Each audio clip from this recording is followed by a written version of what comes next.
One time for the queen. You already know. Make some noise for your boy.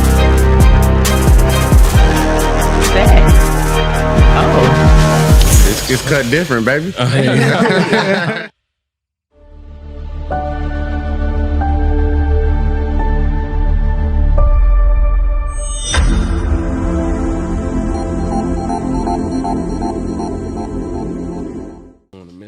You don't like the Upshaws? Nope. Why not? Like, it's a decent show and everything, but you know, like, motherfucking, what's the dad's name? Butch or some shit like that? Damn, Mike Epps. Yeah. Damn, what's his name on there? Oh, you passed him. Benny. I don't like how Benny is portrayed to where it's like with his wife, because it's like motherfucking somebody that's been with somebody that long. How can you fuck up that much and still hold on to this person? Yeah. But people do it though. What I'm about to say, I mean, People do it, but they typically don't. Like, so you it ain't enough. It ain't enough good with the bad on that show on there. Got you. Okay. Like, it's like, all right, well, It's too many downsides. this nigga halfway get it together, he fuck up again. Yeah. He halfway get it together. Oh, another baby come out the blue. He halfway get it together, da da da da da, and then you got this mailing ass sister in y'all marriage, and like as a married man, like I see a bunch of shit that wouldn't fly in my household. Yeah, for sure. It's just like, Make it realistic. yeah, it ain't real. yeah. Although it's realistic to some, I can't. I was about to say. I watched one episode. That was it. Really?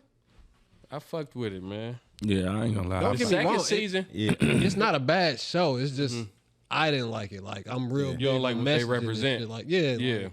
Like hell, this nigga got a whole shop. He a whole mechanic. Got his own business, and he's still doing bullshit. Like, But When you think- I ain't gonna lie to you. It's another motherfucker got a show down there the same way, and it's totally opposite. who we talking about? Cedric the Entertainer. I kind of thought about Neighborhood. his show too. Yeah, the neighborhood. I fucked with the I didn't neighborhood when even- it first came out. When it used to come on TV Land. Yeah, Yeah. Yeah. I thought that was a weird place for that show to land. TV Land is usually for like Old the stuff. genie. Hey, and, I feel like we pop. Andy Why Griffin Why and don't we shit. intro? you gotta let the banter be the banter, Jeff. Calm down, let the master work, baby. Let the master work. That's why I hit play when we started to have this conversation. Because you know what I just thought about? What was the last Cliff Huxtable representation we had since Cliff Huxtable? Ooh. Man. None. you don't get any. Like hell, You know what? Let me think. The Parenthood.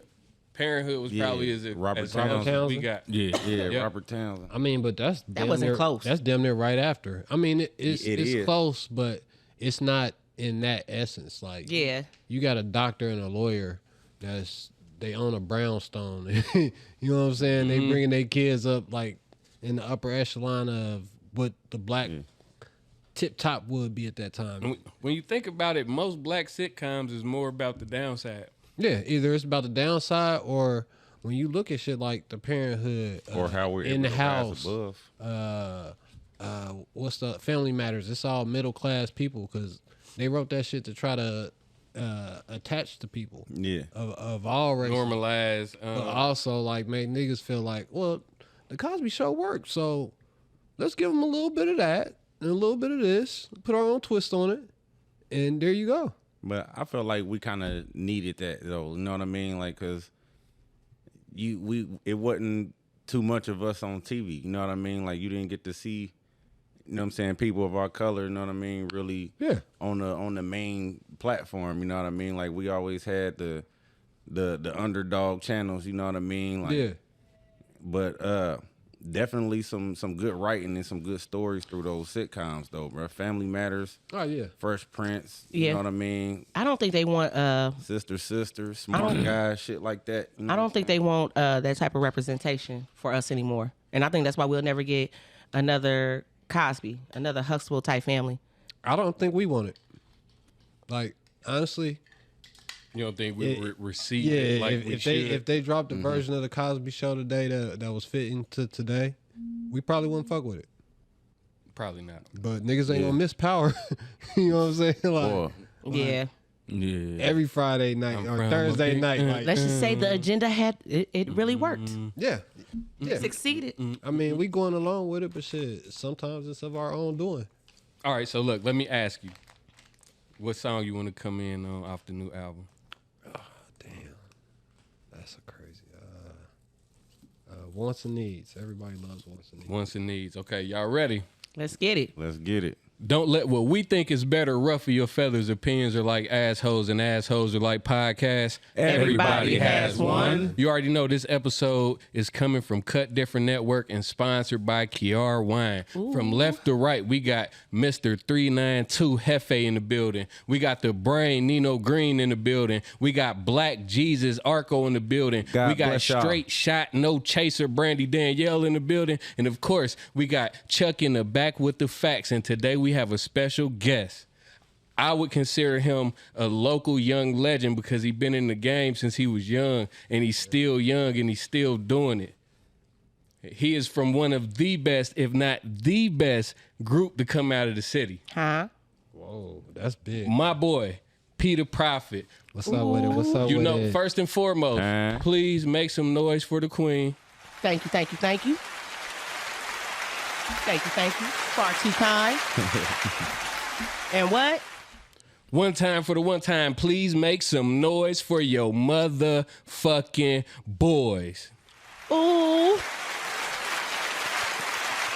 Let's cut different, baby. I miss y'all niggas. And before we get to the show, you know, we got to come in with Wants and Needs off that new Narcissist Fallen Center, Peter Prophet. Let's go. I'm gonna take a shot on this one. I know it's about to be hot. I agree with you. And if you didn't know, you are now tuned into the #1 podcast coming out of Ohio. CDN, motherfucker. They say they follow me because I know the way. I got demons in my mind and they won't go away. Said every day gotta make some pay cause I can't go a day. Paying bills, this shit is real, gotta pay them what they say. Past due on everything, still wanting change.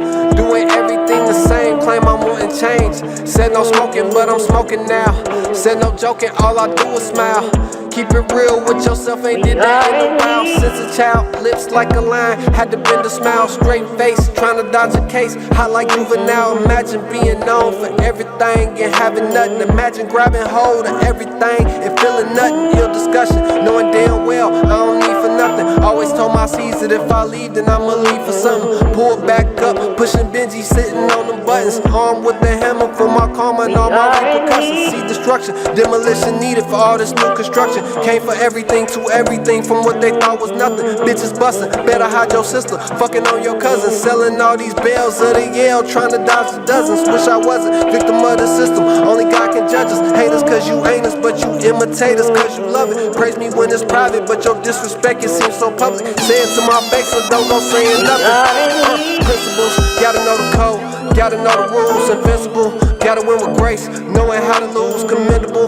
I respect your effort, but it's fuck your views. It's laughable, I'm not enough amused. Nothing new under it. Seasons of the sun got me wondering. Killed them while they slept on me, that's slaughter and they slumbering. Bag has been secured, I ain't social, but I'm numbering. They like God when the sermon and I'm permanent. Stuck with me, know it's gotta suck cause you can't fuck with me. Made it how I made it with no major, was like fuck degrees. Say y'all way too lowly, but can't hold me, know what's up with me. This weak shit super tough to see. Pete.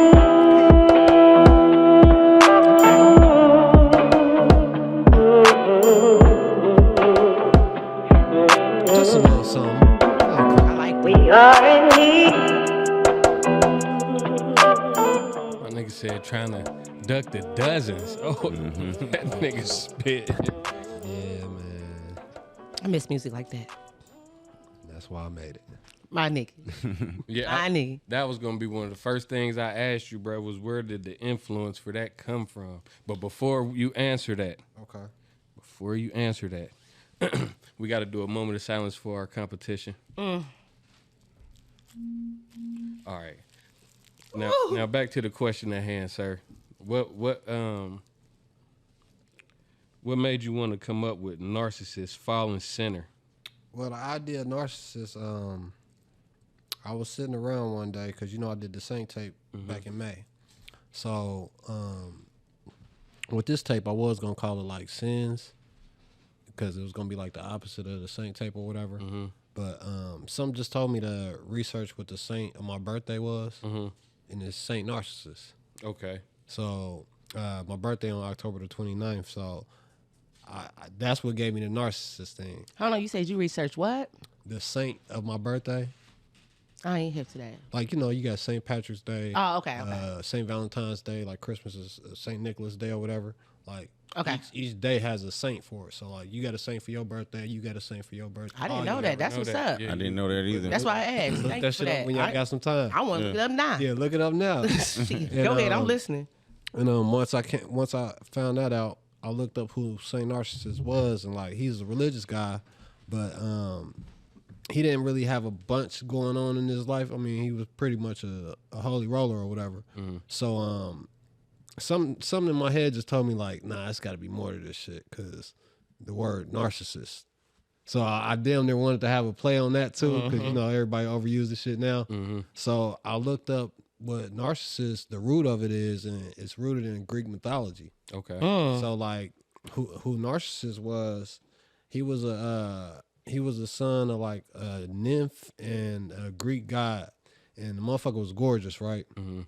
So like he used to get niggas and bitches at him, like at his neck back then. But then like they didn't have mirrors or nothing like that. So it was a nymph named Echo.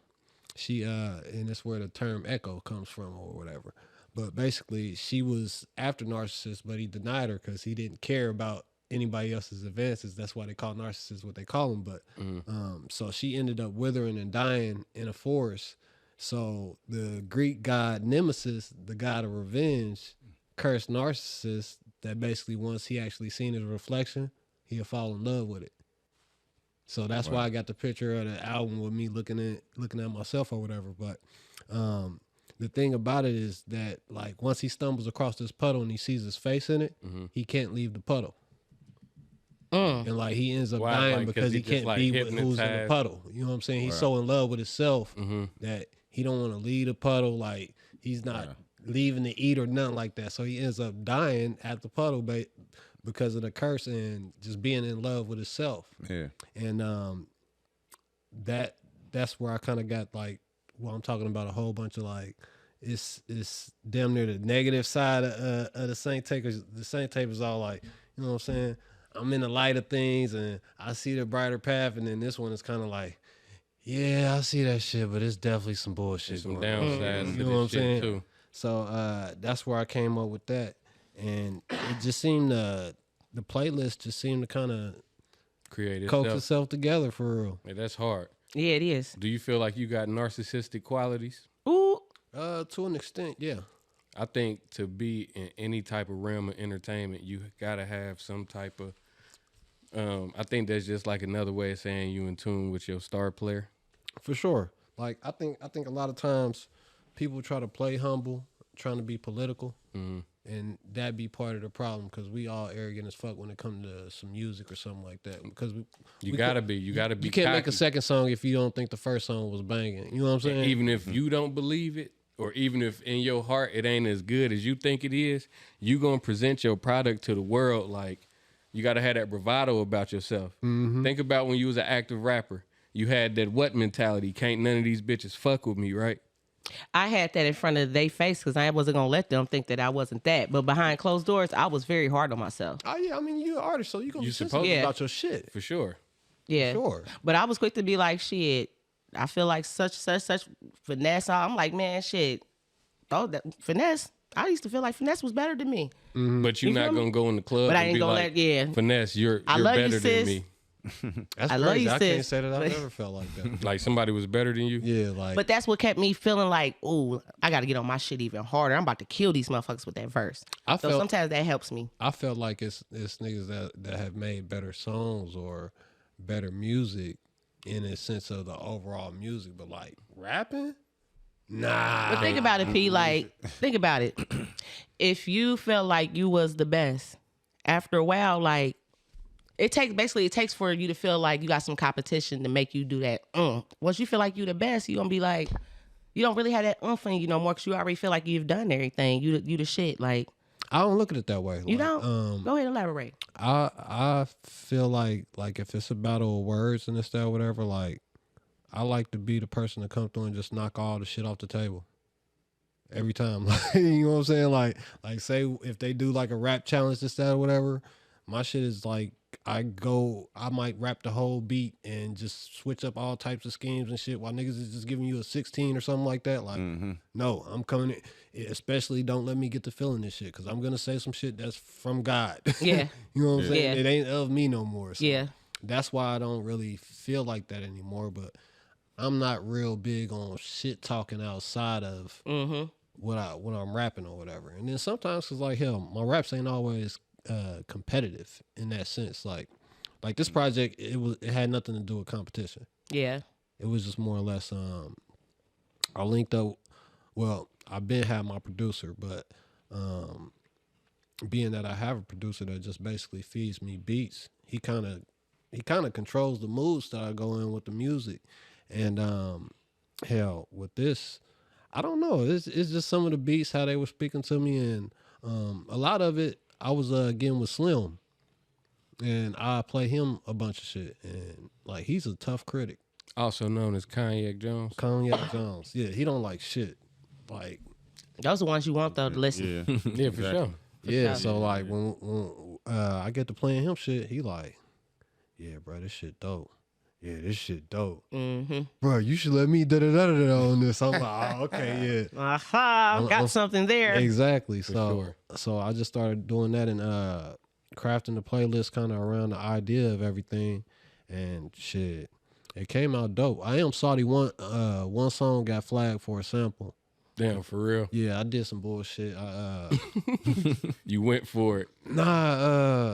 So you know how sometimes you'll do a song or whatever, you don't even think about like the ending or nothing like that. So the ending is the sample, and it goes for like 45 seconds.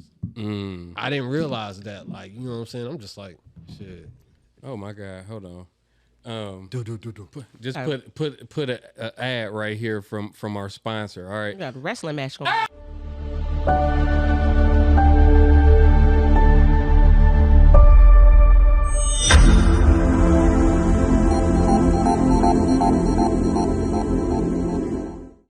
All of this.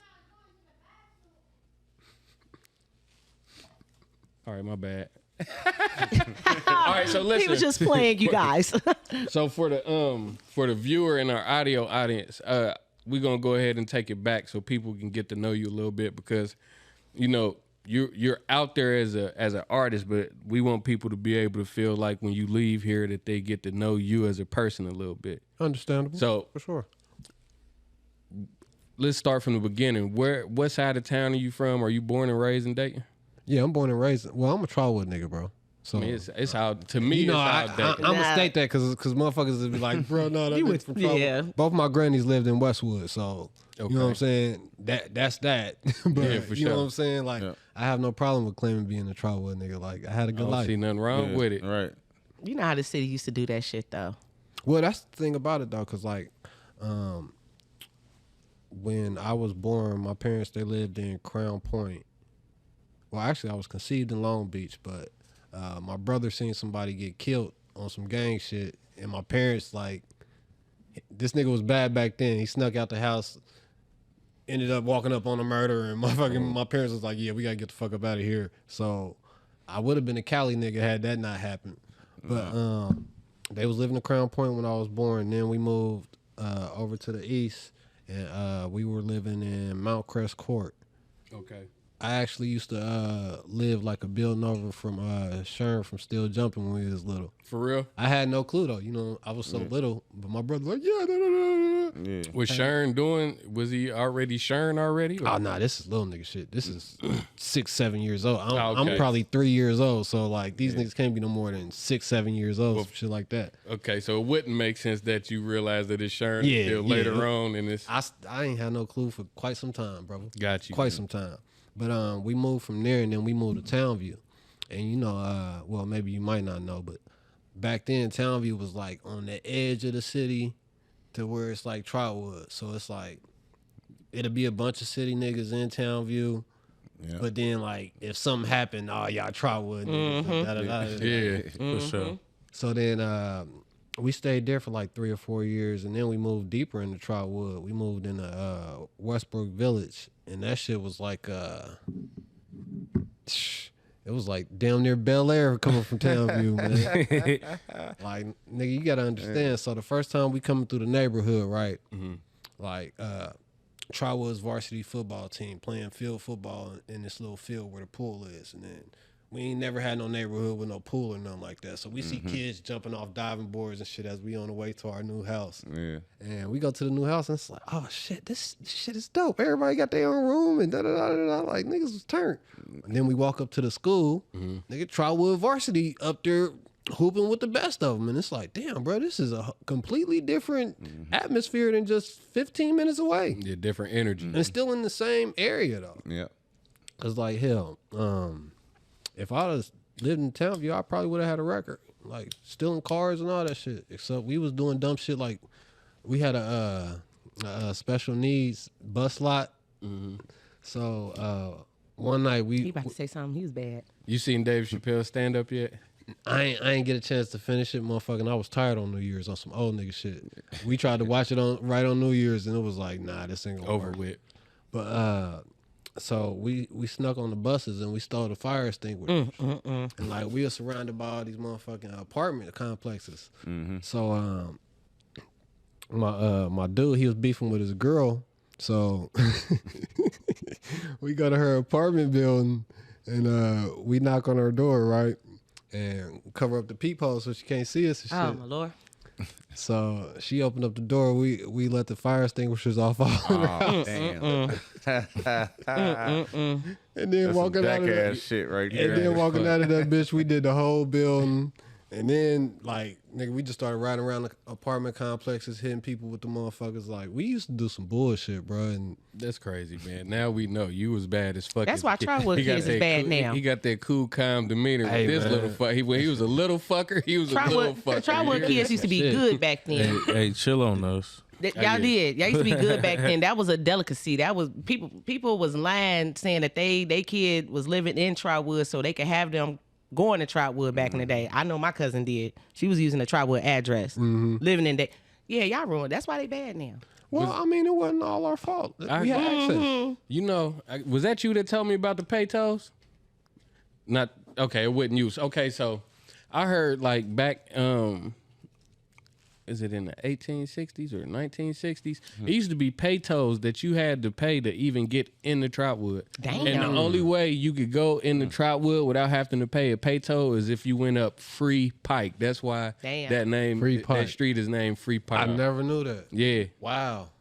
Yeah, look, I don't know why I'm trying to grab a blunt. Learned a I just couple took things Dave to you. already. Of course, I Yeah, have. I just but I thought that was crazy. Like that's deep That is because fucking crazy. Think Like that- that's mind blowing. Just remember what Trotwood really used to. It's a tea leaf. It's not okay, a. It's okay. not a. Yeah, I don't smoke tobacco at all. Yeah. But it's just crazy how different Trotwood. Do you remember what Trotwood used to feel like when you used to go up Salem?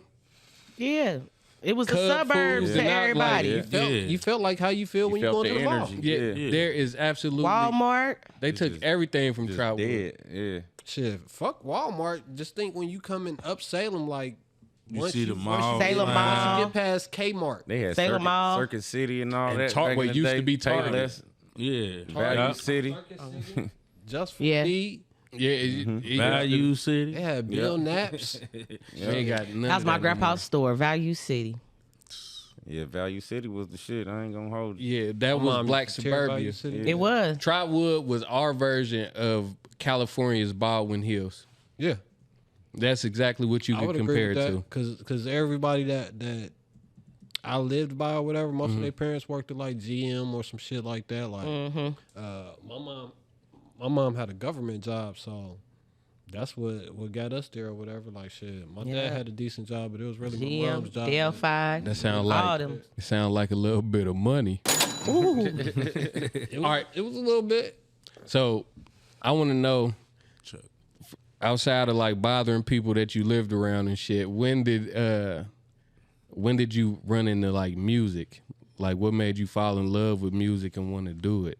Shit, I think as far as actually wanting to do music, I didn't actually start wanting to do music till I was like 16, 17 years old. So did anything come before that? Was you like, I wrote some raps for some niggas. Like I did some ghostwriting in elementary. nah, that's crazy. That's the shit right yeah, there. that's a hell of a credit in elementary school. Well, the thing about it was like she was saying earlier, I wasn't confident or anything, but I knew how to do the shit. And Yeah. niggas was having like a talent show or something like that. And they made like this little fake rap group or whatever. And my homie, shit, he couldn't put his verse together. So I put a verse together for him. And They did their thing. type shit. Was it like a first place, second place, Ah, man, third I'm- place type situation? With the way it was going down, like just them niggas getting up there and rapping was a win to begin with. Like it was some of that, like, all right, well, we already know we the guys, and even on the elementary side, you know what I'm saying? But it's just I'm like, bruh, I'm not sure if motherfuckers is gonna fuck with this. I'm not about to get up here and say no rap. I'll be them froze up or some shit. Right. So what was it for you growing up? What were you into before you got into music? Sports, for the most part, like hell. Well, that's what I say about like the different neighborhoods. Cause like when I lived in Townview, we was on different shit. Like nigga, we was stealing from the store. We was skating. We was flipping. Where was y'all skating at? Typical. Hoover. Over skating rare Saturday. Boy, boy. listen. Hell, motherfucking. Well, I mean, we was experimenting with drinking and drugs and shit like that in Westbrook too. So that didn't make no difference. But it did come a little bit earlier in Townview. It seemed like because, you know, What was this the Irish Rose? When you say MD drinking, what 2020. did you started off on the starter kit drinks. well, see, this is young shit. So this is still elementary shit. So You taking drinks at this point? yeah, like see, I had an older brother. He was 3 years older than me, so I'd always hang out with him and his people. Like when we lived in Townview, we'd just be right down the street. And, nigga, that's when St. Ives was big. Like, Ooh. Oh, shit. you was on your Stone Cold Steve. nigga, this is. I hate to even talk about this shit. For real, 'cause this is like, Man, this is what built your character. this You got to is the type speak of shit. of Like, nigga, I remember when R. Kelly 12 play came out and watching freak sessions happen to where it's like, all right, well, we all around drinking, smoking, this, that, whatever, and the older niggas know the play. So it's like they disappear off in the rooms, and I'm like, bro, why the fuck is we listening to R. Kelly all day? Nigga? I ain't worried about it because they let me get the Nintendo or the Sega, or whatever. You know what I'm saying? I'm done. But that's the type of shit that like I had came up around, and then when I moved to Westbrook, it seemed like, and that's so crazy. It seemed like motherfuckers was actually playing sports, and I got into football, basketball, swimming. So we were still stealing a little bit, but it wasn't like, hell, the niggas I was running with in Townview, like they started to have records and shit by the time we was, you know what I'm saying? So.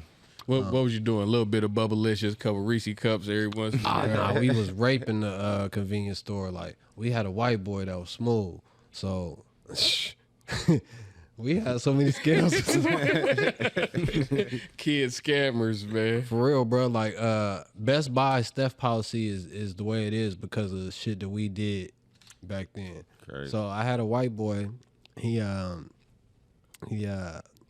He started off in the front, but then he ended up working in the back.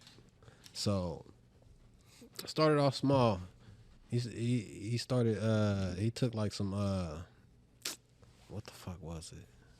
I think it was like some memory cards or something for some video games. PlayStation memory card. No, matter of fact, it was phone cards. It was phone cards because you know back then, Yeah, Right. you had to buy them minutes. yeah, you had to buy the minutes. Jump mobile. I had to Yeah. jump mobile. Had Yeah. a Razor This before Motorola. Well, no, this Jump the Mobile. Nokia, this the Nokia Yeah, phase. you just got to pay for the My card. mama was This buying the our me. wireless card. My mama was buying him. Yeah, this is before Call Me Back, Hang Up. Them Oh, okay. Jump Mobile days. Yeah. Yeah, so he stung for some of them, and then we started dumping them, got them gone. Oh, you Then- criminal. Then I shouldn't even talk about that. Me and my cousin. This is all allegedly. Listen, me and my cousin, you know, when you used to go in them stores and then they'll have of course they got the fake jewelry. You could just reach out but then they had the real shit that used to be in the glass case. Me and my cousin, I'm telling you, if it wasn't for like Dragon Ball Z and Power Rangers, I would be a professional cat burglar right now. But we used to steal all this real jewelry and do stupid shit with it. Like you remember the bubblegum beepers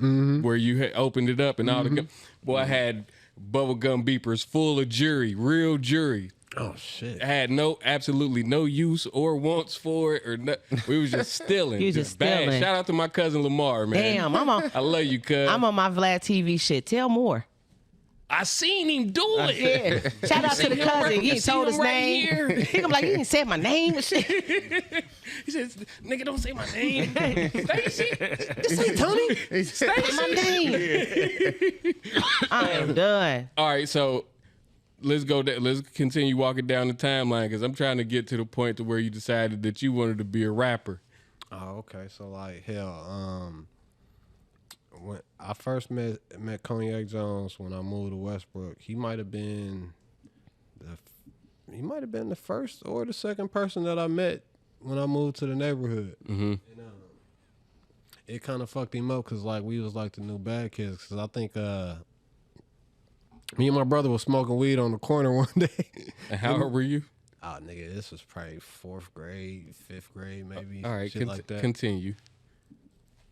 So like, just off that, everybody wanted to hang out at our house. Like our house was at a 4-way corner, and the main 4-way in the neighborhood. Like you couldn't go nowhere in the neighborhood without going past our house. And then we had bushes covering our porch, so we would always be up there on bullshit. Get away with murder.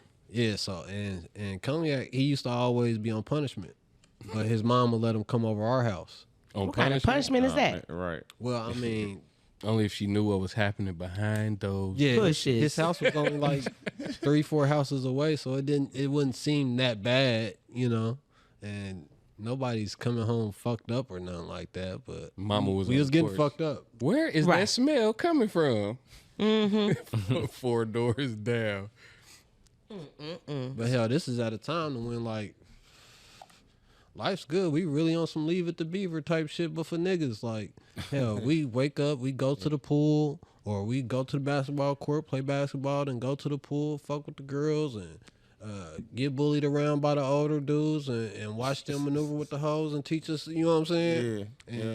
And then like slowly but surely it started to become us, but then like shit started to slow down. Like our pool got closed down for a little bit while we was in high school. Mm-hmm. So we ain't really had that benefit to really fuck around like that. Yeah. So that led to a whole bunch of mischief. Like when I first started high school, because junior high kind of a blur, and me and Slim was always two years apart. So Him being older or you? he's older. Okay. But hell, all my niggas from the neighborhood was a year older than me. Got you. And I had a couple niggas that was my age. Well, I mean, we all the same age, but like my birthday later or whatever. So I had people that was actually in my grade that I was super cool with and everything, but like my main crew was a year ahead of me always. Yeah. So like I said, junior high's a blur, but my fucking freshman year, I've never rode the bus in high school. And it's never been like a parent dropping me off situation. Like one of my homies in the neighborhood, my white boy, from the jump, first day of school. Shit, we down there on bottles. By the second, third week of high school, like it's bad already. And I just went through a whole bunch of that type of shit. Then I damn near became an alcoholic in high school. Yeah, I've been through that. I had to leave that. Like it's a video on YouTube now of my 17th birthday party. I think I had just stopped drinking because I just started messing with my wife now, and that's crazy. You know what I'm saying? How far back it go? But at that party, that was like some rapper shit that kind of made me be on some rap shit because my mom reached out to my wife to throw me this surprise birthday party. So they take me to the mall or something to try to get everybody at the house. So I come back to the house and, you know, they do the surprise thing or whatever. And I'm just like, damn, this shit kind of dry though. Like, y'all motherfuckers just standing around and this, that, whatever. So at the time, my next door neighbor, his grandfather, he had like a terminal cancer, right? But this nigga had a basement full of liquor. I'm talking about like, nigga, as big as this room, this just one side. Think of liquor cabinets full of bottles. Crazy. So he's selling me those bottles, but there's a whole nother side of his basement on like the same size as this room, backstock shit. That's some Like we're not talking liquor cabinets, we talking boxes of fifths. this some prohibition shit right Yeah. here. Boy, Well, you gotta- motherfucking, he's a military dude, so he just used to buy the shit just because he could, and he was getting a hella discount on it. So being that he knew his granddaddy couldn't drink it, man, I'm getting fifths for like $25. But I'm talking about top grade shit. When Pastor Courvoisier was nigga, I'm drinking Courvoisier like on the young nigga side. Like that shit was crazy. Hell, I remember we popped a bottle of Hennessy from 1975 on graduation night. It had the gold chains in it, came in a purple bag and shit. Man. That shit was crazy. Police pulled us over and made us pour half of it up. Only half. I mean, we drunk. Oh, the other half was We was, gone we already. was getting to They it. didn't make you, but they poured out. Yeah, They made you pour yeah, out what was left. Yeah. All right, so who introduced who in the music? Was it him that introduced you? Or was He it you? introduced me in the well, I wouldn't even say he introduced me in the music because like he had been always working on music. Like his stepfather is part of the group Dayton. Okay. And you know they legendary around the city because they was making shit back with the Ohio players and all that. And he's always had a studio in his house, like That's fire. like dope studio. Like when I first walked into that shit, I'm like, oh, this looks like the Jackson movie.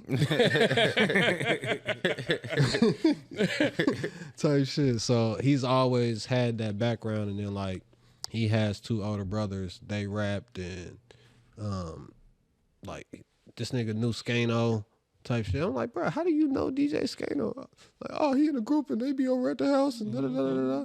And shit that I'd never even think about because nigga ain't never been in no studio, let alone for a nigga to have one in his basement. Go figure. I end up the one with the studio in my basement. That's hard. But how I ended up doing it was my mom bought a computer just for general use, and like I had convinced her to get like. I'm like, shit, man, we need the printer, we need the scanner, we need the CD burner, we need all that shit. Get the whole package. And at the time, I had some influence, so she listened to me. So I ended up, like, turning the CD shit. You know, that was during the whole Napster and all that shit. Yeah, like, that was the era nigga, right there. I was the CD man. Like, my mixes was like Dude from Juice. I was getting everybody pussy. So I was doing that for a little minute, and I stumbled across a program that I had. It allowed me to do DJ shit because I had tried to make like a mixtape, and I was successful with it. But then, like after I got done with the shit, I realized I had accidentally recorded some shit because the computer had the mic on it and I always had it plugged in, but I never even thought that it. You know what I'm saying? And I Picking anything up. yeah. So motherfucking, I accidentally recorded some shit and it played back. I was like, oh damn, this shit record. Then I got to playing with it. Then actually got to writing shit, and I mean the first shit was trash, but you know, it's gonna do that. At that moment, it was Yeah. So I probably everything. wrote like 50 mixtape songs before I even let anybody hear anything. And they was still bad, like, you know, but I mean, at it the could've time been all right. you think it's fire, you know what I'm saying?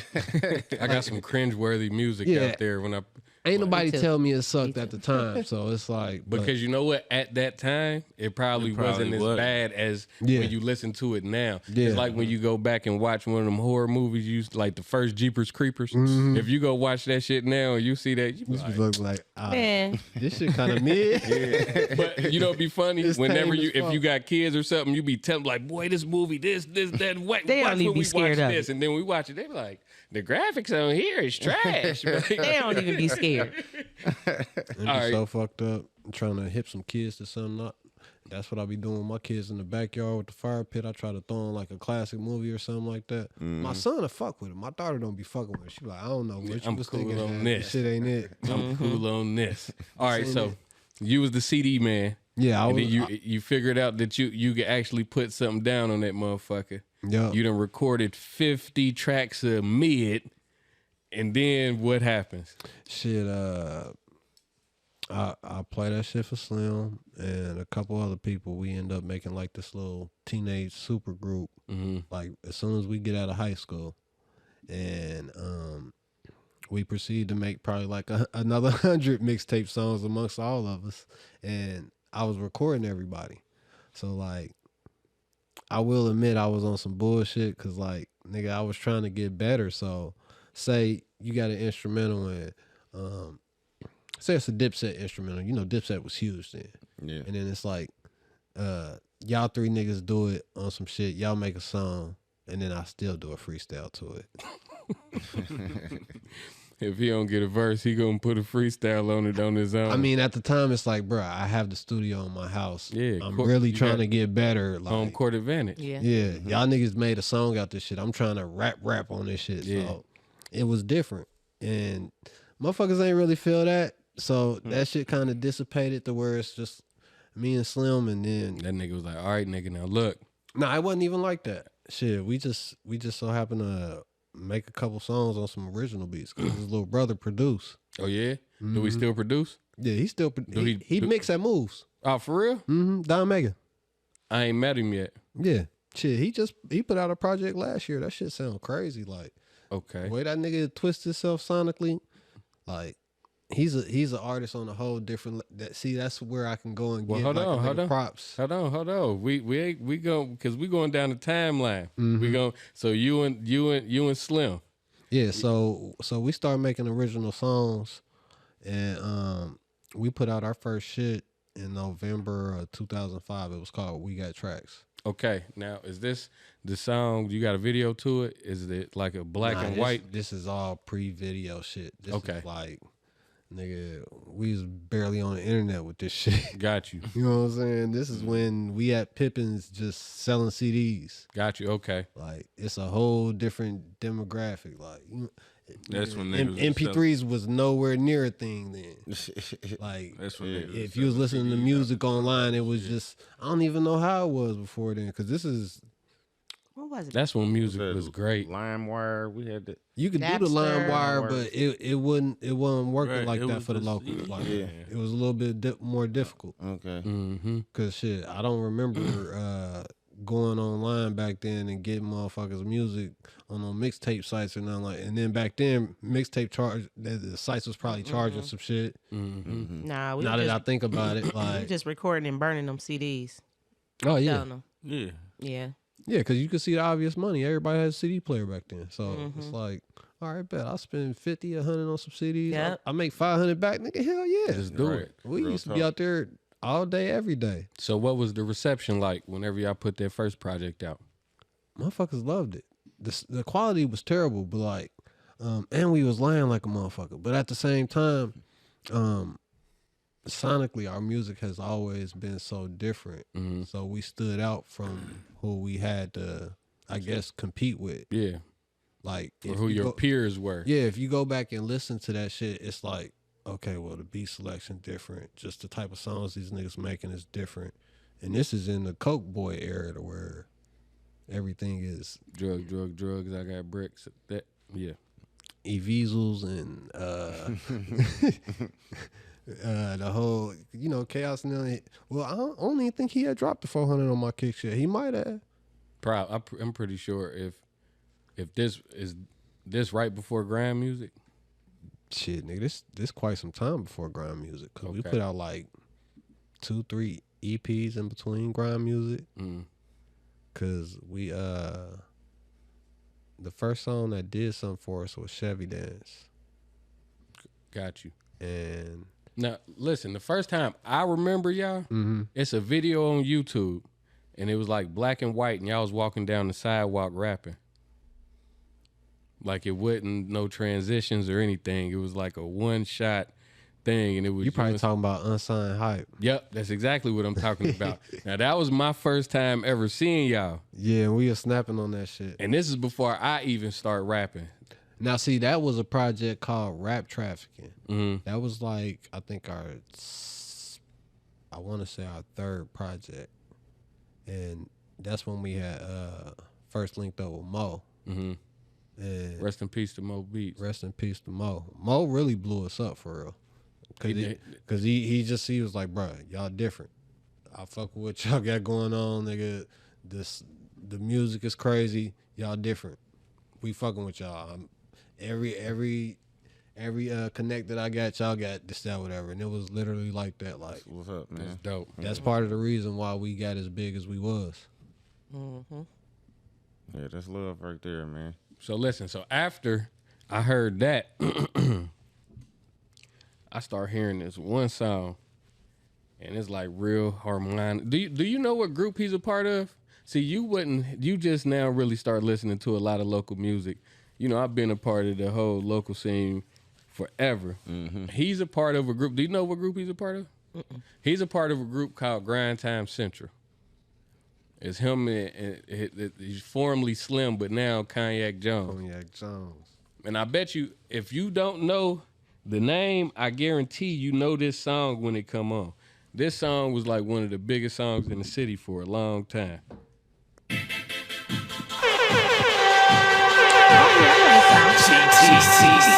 Didn't even drop yet. I know this song. Grind Time, actually did not know that was dating people. Yeah, we got a motherfucking superstar in the building. You people say niggas that. didn't know. I did not know this was a dating song. That's crazy. Oh, you better go to that trap and get that money. I did not. Get your grind down, nigga. And I'm proud to admit it. Forever on my hustle, I'ma grind till I get it. I'ma grind till I get it. Grind till I get it. I'ma grind till I get it. Grind till I get it. Addicted to this money and I'm proud to admit it. Forever on my hustle, I'ma grind till I get it. I'ma grind till I get it. Grind till I get it. I'ma grind till I get it. Grind till I get it. And man, I feel good. Yeah, I feel great.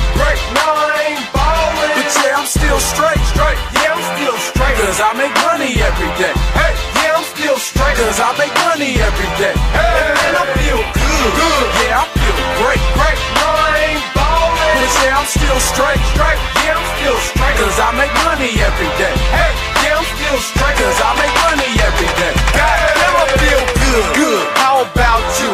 Oh, yeah, you getting money? Well, I'm getting some too. It's an everyday struggle, so I'm out here on a hustle. Couple dollars ain't enough. Gotta make this shit double, daily double. Pay me double, or I'm taking what I need.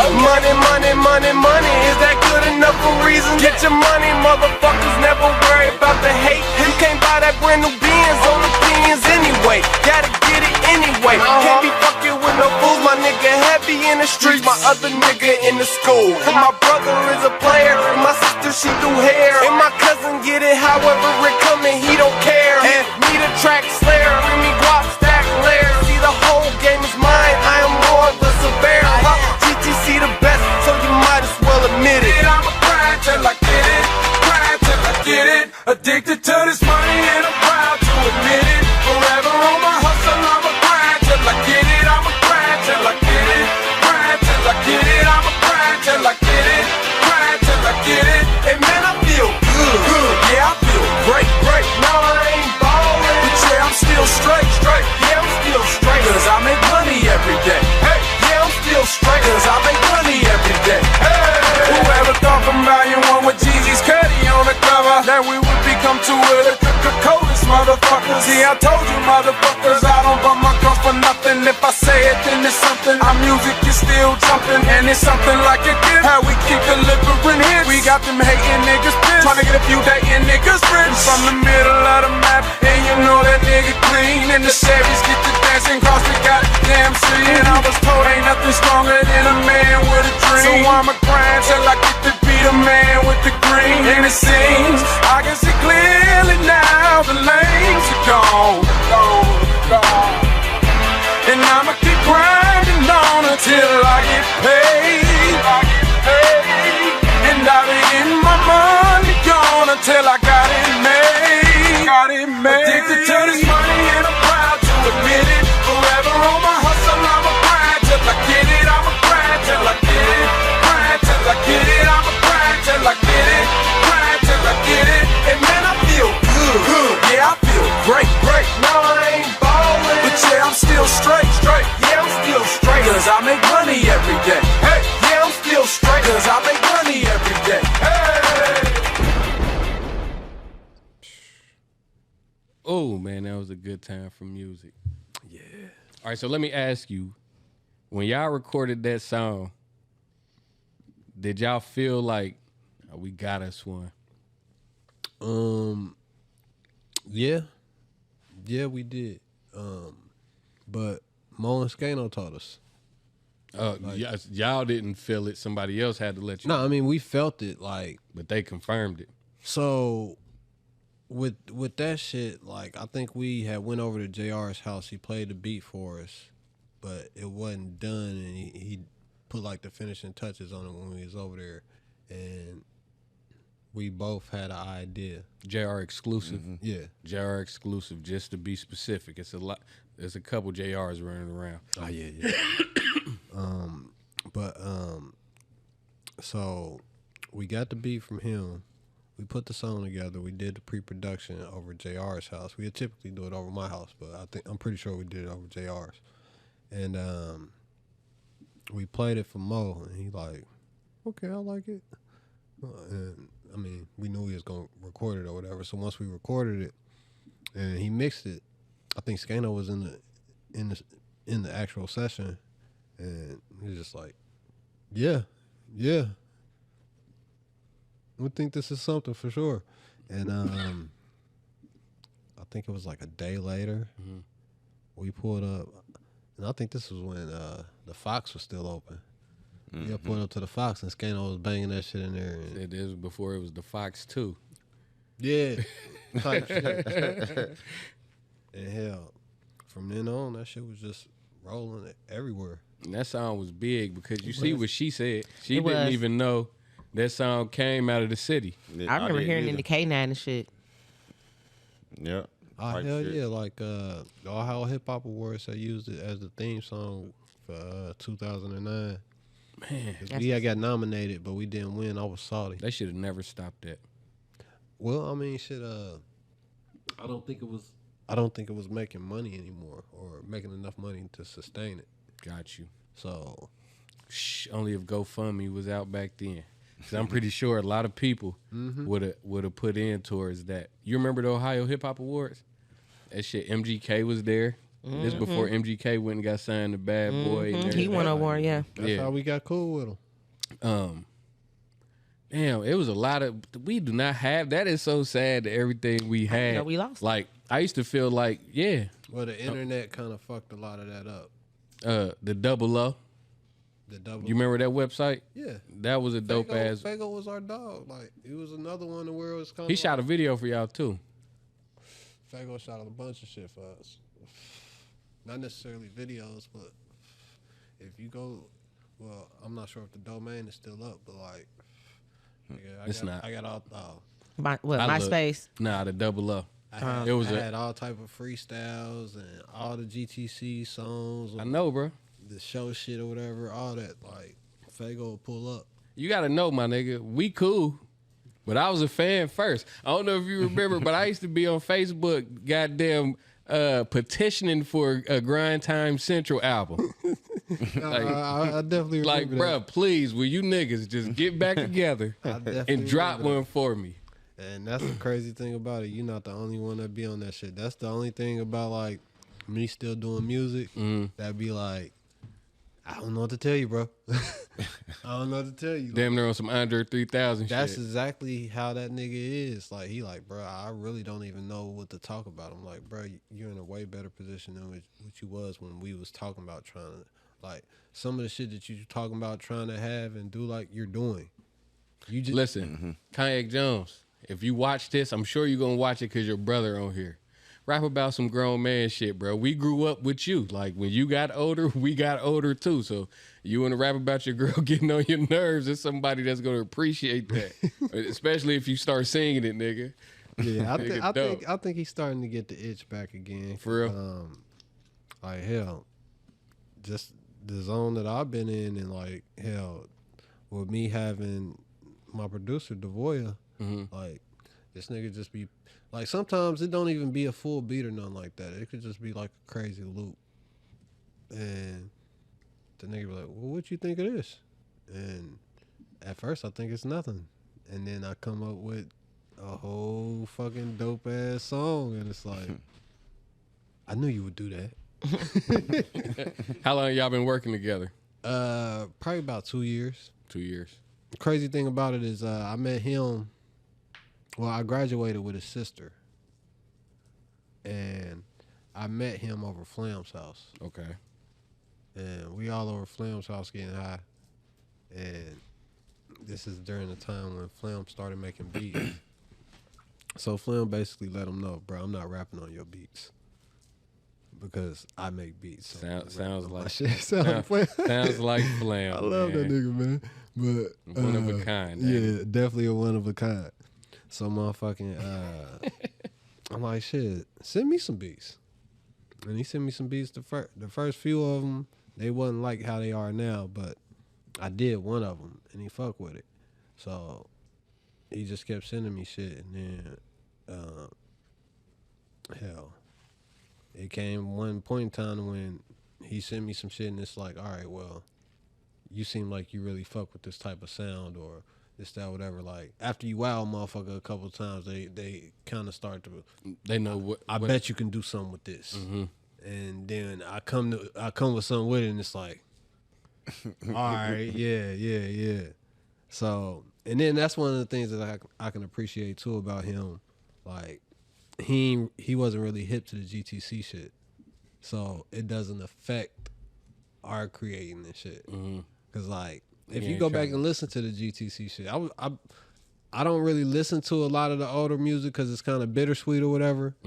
Cause we kind of fucked that up, but at the same time, sonically, like, I don't really even be wanting to join in with no list type of conversation. Cause if you go listen to grime music, like, who else has a song like "We on the Night"? Yeah. Or "Getting Money and Chasing More." Yeah. Like, and it sounds like that. And a lot of that shit is slim. Like, bro, I'm good with melodies and this, that, whatever. Like, I had a bunch of input on some of that shit too, but like, I give credit where it's due. Like, it's that type of shit wowed me. Like, nigga, when "We on the Night," this nigga like, bro, actually the song idea is Jay Lee's idea. He told Slim to make a song called "We on the Night," and motherfucking this nigga had the DVD of the movie "We on the Night" in it on his table and shit. And I think we might have had niggas with the traveling studio working at Slim's house that night. I come over there the next day. "We on the night, red carpets rolled out," like, and that shit banging, like, Dude, or, y'all most definitely made stadium music. Like music for like a large crowd. oh yeah, for sure. It was definitely up there, and that's why I don't be liking to argue, because, you know, I mean, people got the influence that they have, but ultimately, the sound of things are the sound of things. Yeah, for sure. But I really don't see no point in putting no energy into one person's opinion. I don't understand how every year we could put out 3 lists, and every time it makes everybody mad. Me personally, bro, I feel like I'm way too old to care about that. Like, I've put in 10,000 hours 2 times. You know what I'm saying? Like, it, like I said, I'm at the point to where it really ain't no competition or nothing like that. And a lot of the shit that I'm making is so much of a reflection of me it's just how I am. Like, the song Polynesian, I used that shit in a chop up where I was up in the morning making my morning ginger shots and drinking my morning tea, smoking my morning joint and shit. I watch you do it every morning. Yeah, and it's But here this nigga go again. easy going, motherfucking, like, Captain Planet. I just try to live a life of leisure, I'm talking bro. shit. Like, I respect it. Health is wealth. like like I enjoy a good work life balance. What's in that? What's in that right there? What? In that mason jar? That is. So it's pineapple, orange, cucumber, celery, blackberry, turmeric, ginger. That sound good. And some lemon juice. I'm into shit like that. That sound good. Yeah, so Do not ask our guest for a sip of his pineapple. I don't know. I got my own shit. I even got some Juice kombucha. concoction, I got please. kombucha at my I got house some too. of that. I got a big bottle of that shit. You in the hear me? I refrigerator. don't fuck with the kombucha, but I'm about to start drinking. Yeah. Because as I get older, like that type of shit is necessary. Oh yeah. Benefits. And see, that's the whole thing about shit. Like, Yeah. niggas don't want to And I take get sea older moss with vitamins. music. I sell them too, just in case you might need some. Oh, I got sea moss at the house and all that. Hey. Yeah, we whip that shit up and everything. But that's the thing too about like niggas saying they don't really have nothing to rap about, and it's like, bro, it ain't never been people that's been as dope as us to get to these ages and make the songs about it. Like, Yeah. like hell, especially like the super dope ones. Like, cause you know Andre 3000 basically starts that conversation to where it's like, bro, what do you mean you don't want to rap? Like, Yeah. even Jay-Z raps, nigga. Yeah. But I mean, he'd give us a verse, but he's never given us an album. So I just seen a Big Gip interview and he said Andre 3000 got a rap album. yeah, of course, He got one. he has plenty of them. Yeah, for sure. But- Put him out. You know what I'm saying? That's the thing. We'll probably never hear him. Like, He don't really got to for real. sometimes it's fucked up to be super talented, because sometimes that makes you super weird too. Fact. That's a fact. So listen, while we were on the health food conversation, Okay. your wife is a fitness instructor. Yeah. DMA Fitness. How long has shout it out again? Look at the camera, man. what's Shout up. it out. DMA Fitness. I should have wore her hoodie instead of mine. Yeah, man. How long has she been into that? Shit, bruh, she works out like I play video games. All the time. Not all the time, Enough. but just that type of dedication. Like, Mm-hmm. nigga, I don't always play the game, but I'm always cutting it on. Like, I'm gonna at least cut it on, and I might get on GTA, and by the time I load in, but I don't even want cool. to do shit on here. Hey man, Same, look, same shit. that's me. But put it this way, my nigga. Since I've been with her since I was 16, since 19, she's gotten up and worked out every day. That's what's up. That's dedication. Every day. And I seen that you started really kicking into like fifth gear with this shit probably like 2 years ago, maybe. Well, I really went on a crazy like 3-4 year run in like 2016, and I was jacked the fuck up, but my diet wasn't as good as it is now. I was just more or less trying to maintain it. Well, it was a good diet to Build muscle. bulk up in, because I put on like 25 pounds, but that shit was hard to keep up, bro. Yeah. Like, nigga, I'm having to drink 2,000 calorie shakes a day, and I'm eating overnight oats and a meal prep lunch, and making sure my dinner is hearty enough to. Fuck that. Fuck that shit. Fuck that. But now it's just more or less like a life of leisure and ease, bro. As I get older, I don't want to be stressing myself out about nothing. Now, granted, I am gonna work out because you need some stress and strain to keep yourself strengthened. But Yeah, for sure. I ain't trying to be the strongest man. I got pose. So you know what I'm saying? Like, Oh, don't you? Don't we know it? they got to be in the group. All right. So look, after y'all put out grind music, what is the name of that other album? Is it Modern Day Day Classic? Y'all put out Modern Day Classic, and then after that, it feel like y'all disappeared for a minute. Yeah, we did. That was the last official thing. We did grind music too, but we didn't end up getting it mixed more because shit just fell apart. Jay Lee, he leaked it on SoundCloud. Grind Music 2 is on SoundCloud, Word. but it sounds terrible. I mean, And who is Jay Lee? This is the second time, and I've seen Jay his Lee name. was our manager. He's Moves Media, Okay. so everything you see with Moves Media, that's Jay Lee. Okay. Cool. And Sleeko, right? Yes. Yeah, Sleeko and Candy, but it's Jay. Okay. He's know what I'm saying? Like, yeah. Got you. If there was a Dame or a Russell, or That would be that's him. Jay. Got you. Okay, cool. So he leaked it. And that was that. I mean, we wasn't even on shit when he did it. It was just like he was damn near on some you shit in the last attempt effort to like, man, if y'all niggas ain't gonna do this shit, I'm putting it out. Fuck that. And he put it out, and we just was like, all right, well, we not gonna tell nobody nothing about it, and it's just sitting on SoundCloud. Wow. Okay. So as a fan, please, why did y'all quit recording music, bro? Life was happening, bro. Like shit. I think being that we didn't necessarily have to have the obligation to it, we wasn't coming together and on that as much. Like that shit had kind of damaged our friendship some. What doing music or When stopping of music? trying to do the business of it, because it's like, all right, well, it's shit that we was having to do, and sometimes when it's shit that you can't do, you look at each other. You know what I'm saying? And then it's just really shit.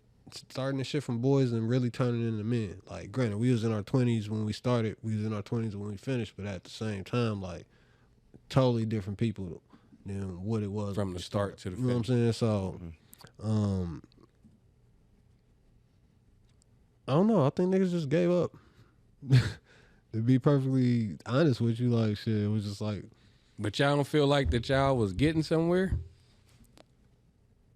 we not necessarily like I don't think that we believed we was gonna put in the effort to do it. That's why we didn't do more music. Got you. You know what I'm saying? Like, bruh, I told you that about ground music. I don't tell nobody about ground music too, but I told you that about ground music too because I want you to go listen to it. And when you listen to it, you're gonna be like, damn, this shit would have been banging.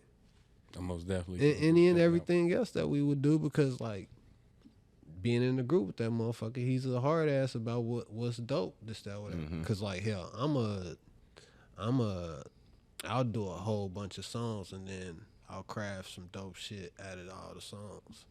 Yeah. Nah, this nigga is intentional. Like, you might get 12 songs out of this nigga, and that's the 12 songs that's going on the project. He ain't cutting shit.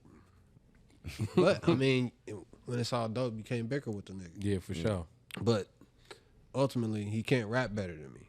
So that's where we balance out. Look at the which I camera gotta is look at his? the camera. He know, man. He know. Like that's why he calls himself Mr. Music, because he can do the all around shit. You see how I said at the beginning, like there's people that can make better music than me, and they're able to. But When it comes to straight spitting. yeah, like Yeah. I just feel I'm different. I'm blessed. You know what? Before I forget, we have another panel mate that's not here named Yago. It's my boy. You know Yago? Yeah, go my nigga. He wanted me to get on the I'm so DYT. yeah. You should do that, bro. Man, I've been trying to figure out my angle, bruh, and I just got to figure out how to make myself fit. Like, honestly, I listened to it for a whole day or two, and like I couldn't find my way of where, like, you know what I'm saying? Like, and then that's the thing about me too as an artist. Like, if you come at me with a concept, I can only live in that concept. Yeah. So if I can't figure it out in that concept, that's why I ain't did this shit yet. Yeah, for sure. So look, he just dropped the regular version with just him on it, and he's saving the remix for when it start to warm up again. You got more than enough time, man. Man, I'm gonna try to figure it out. And you know what? When we done doing this, I'm gonna let you hear my verse, Okay. and it might give you a little inspiration. Okay. I mean, it's something else I wanted to ask you real quick before we got into some topics. I just lost my train of thought. Somebody, is there anything y'all would like to say?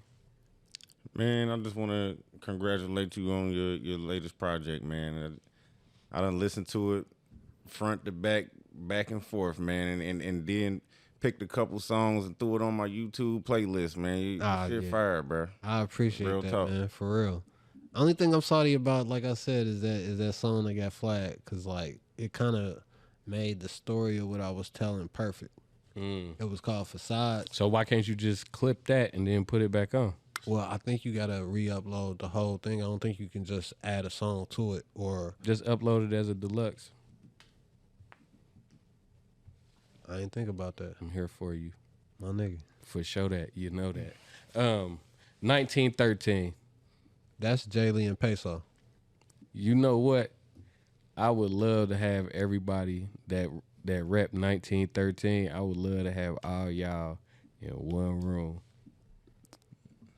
for like a 1913 interview. I think that would be hard. That would be crazy. Now, I'm not sure if you could get everybody in one room. Explain to me why. I mean, yeah, you know, I've always been a politician, so I'm cool with everybody. Everybody ain't as cool with everybody like I am. And just for people that don't know what 1913 is, can you run down some of the members that was a part of this, what would you call it, collective? 1913 consisted of Thrill No, Flam, JR the Star, Sleeko, GTC, K Magic, Peso. Wasn't Railroad a part of 1913? Railroad was a part of it. Who else was on the cameras? I think that's it for real. It's a bunch of motherfuckers that thought they was, but they wouldn't quite in. Yeah. Like I'm not about to drag a lot to where, cause like hell, anybody else they wasn't even necessarily musicians or nothing like that. Like hell, cause JR and them they had a whole lifestyle they was living. That's when like Wiz had just blew up and everything. Mm-hmm. Like that was the cargo short era. yeah, they snapback era. And that's kind of like we was doing the modern day classic shit. So we was coming into like some grown man type shit, and these niggas was, you know what I'm saying, still partying like, oh, we got the loft downtown. This bitch is pulling up. Da da da da da. Meanwhile, we got kids, and you know what I'm saying. Shit is different. Real life is really kicking in at this point. Yeah. So, but when it jumped like hell, GTC is still GTC, and I think we had like get paid. Get paid. Get paid. And I forget what else we put out off of that. But hell, it just seemed like putting all us together, it just seemed, why not? We was already all kind of always intertwining in the same wavelength as far as music go. Mm-hmm. Well, yeah, everybody that's on the 28 Grams Later remix. I was just about to bring this Except for Railroad. That shit was hard. I don't know if people really even understand the concept of that. When y'all sitting there in the basement smoking and the camera's swinging 70 around, shot. hey man, that shit was hard as fuck. I'm gonna show I that to y'all. directed that video. Did you for real? Yeah, Peso chopped it up and he did the shooting, but Yeah, that's hard. yeah, that's the first time I'm like, nah, bro, we got to do it like this and da da da da da. Yeah, that song. If we had enough time, I would play that because it got like, how many artists is you? Everybody Sleeko? that I named except for Railroad. Okay, yeah, but he in the video smoking. Ah, yeah, it was. That shit was. That's a video you would have wished you was there for, bro. Bro, that shit was crazy. Like, I mean, granted, we only smoked like 2 zips, but it was within like 3 hours, and it was about. I said in between 10 to 15 of us, consistently rotating motherfuckers. You know what I'm saying? Smoking blunts. Yeah, it was crazy. It took forever to get that smell out of my house. All right. Give me another song off your new album that you want to play, man. Then we're gonna get to some topics. Shit, play Ray Charles. That got Slim on it. I ain't gonna lie, that song tough, bro. Yeah, I figured he'd sound good on it. Ray Charles, man. I don't know how that popped up. This one most definitely.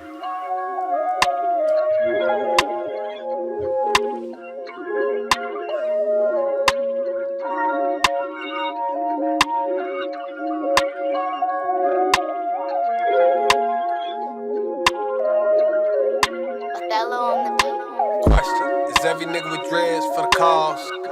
Is every nigga with goals for the fall? No, so let's not get caught in appearance. Apparently 20 years later, niggas still ain't hear it. See what I'm close to, niggas hope to, but they still ain't near it. Don't you worry, just be happy like you Bob McFerrin. Mama always told me to be vocal, don't be local, social engineering. They must be deaf, cause I don't think they hear me. I know my social mama. The band's approaching mama. We about to take it to the ship. Thanks for your coaching, mama.